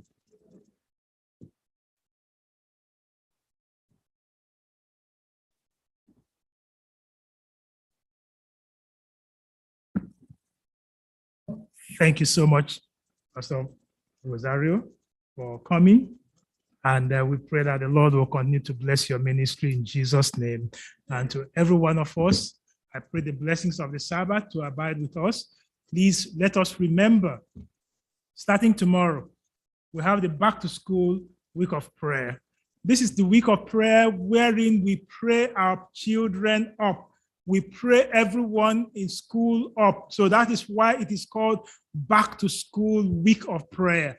We see what is happening in the community. We know all the bullets and all, but thank God he has been shielding our children. So the only way we can send them back now is on our knees. So let us all gather together starting tomorrow at 8 p.m., Sunday to Thursday, 8 p.m. And then on Friday, 7 p.m. to 7 to 8 p.m. So please, tomorrow to Thursday is 8 p.m. to 9 p.m. Please, let's note that 8 p.m. to 9 p.m. Then Friday is 7 p.m. to 8 p.m. Then we end it here on Sabbath. And as we would always do, we will consecrate the speakers. Pastor, you are going to pray the prayer of consecration to the speakers. The youth themselves are the one leading out, doing this thing. So I will invite you have your lapel mic right on. Yes, I have my mic here. Did you take my mic? Yes, thank you. Yes, thank you. So I will invite all the speakers. I don't know your names. You all know your names, right? Yes, you all know your names. Please, all the speakers for the week, join me here. If you know you're speaking for the week, join me. Please join me. All you are speaking this week, Sunday to Sabbath, join me. Let's pray prayer of consecration for you. Thank you, thank you, thank you. Yes, they will be speaking Sundays to Sabbath, Sunday, Monday. I think I can remember all of you. I know Sunday, Monday, Tuesday, Wednesday, Thursday, and Sabbath. See, they are the ones leading out. Amen. So I have the privilege to have Pastor here. Please, I invite you. You can kneel with me. Please kneel. Kneel. Let us all kneel. If I guess my mic is not. My mic is good. Yes, my mic is not.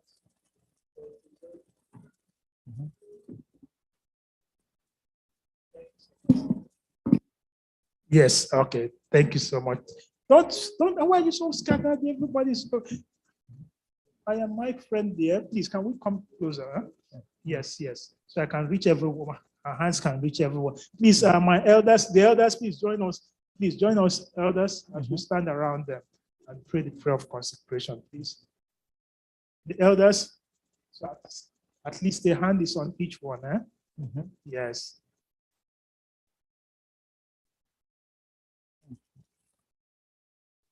All right, all right. Pastor Rosario? Yes. Please, it's back to school week of prayer. So please pray prayer of dedication for them. Oh, Father, now God, humbly come to you, giving you thanks for the blessing of going back to school. However, Father, we know the challenges out there. But we are not here to focus on our challenges, but to focus on our great God. Yes, Lord. You are awesome. You are amazing. You are taking care of us. You have blessed your people. You have blessed these preachers. And when you bless, that blessing is forever. Amen. Nobody can change it. No. Nobody can touch us. No. Father, now we surround them.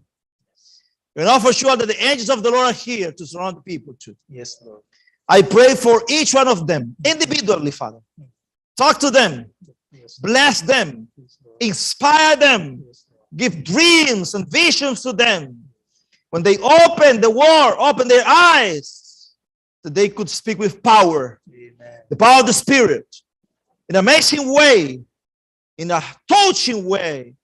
Yes, with the heart feel of the Spirit of God. That when they speak, that's no longer them, but you that are speaking through them. Yes. Father, you know their struggles, their difficulties. Deal with them first. Touch them in a way, oh Father, that their hearts burns, that their mouth, their mind are changed. If there's any root of bitterness, any difficulty in their life, any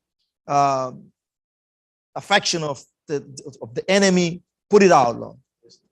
Put everything out. Cleanse them and cleanse us to receive the word. Make this week unique. Make this week powerful. Change life. Bring conversion. Bring transformation. Bring inspiration. And make the effect of this week keep longer and longer.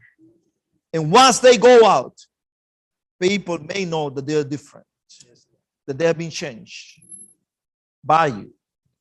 Father, we are coming to you in spirit and truth because we know that's the only way that we can reach you. And we are here because we need you. And we are here because we trust you.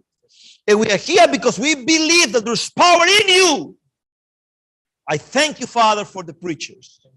I thank you for each one of them. They've been chosen. They've been chosen by you because you want to use them for a special message that only them can give. And now you inspire them so they could be a blessing for the church. And from now on, anoint them to continue to bring preachers till you come. In Jesus' name I pray. In Jesus' name I pray. The power of the Holy Spirit upon them. Amen. Amen.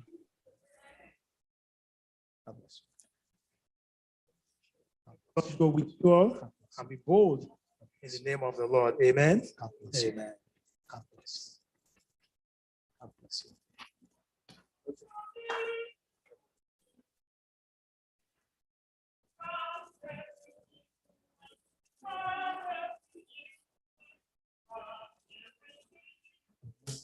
Happy Sabbath, everyone.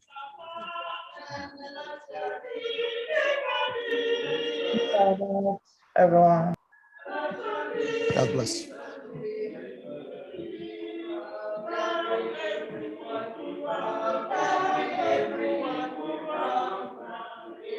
Evil one.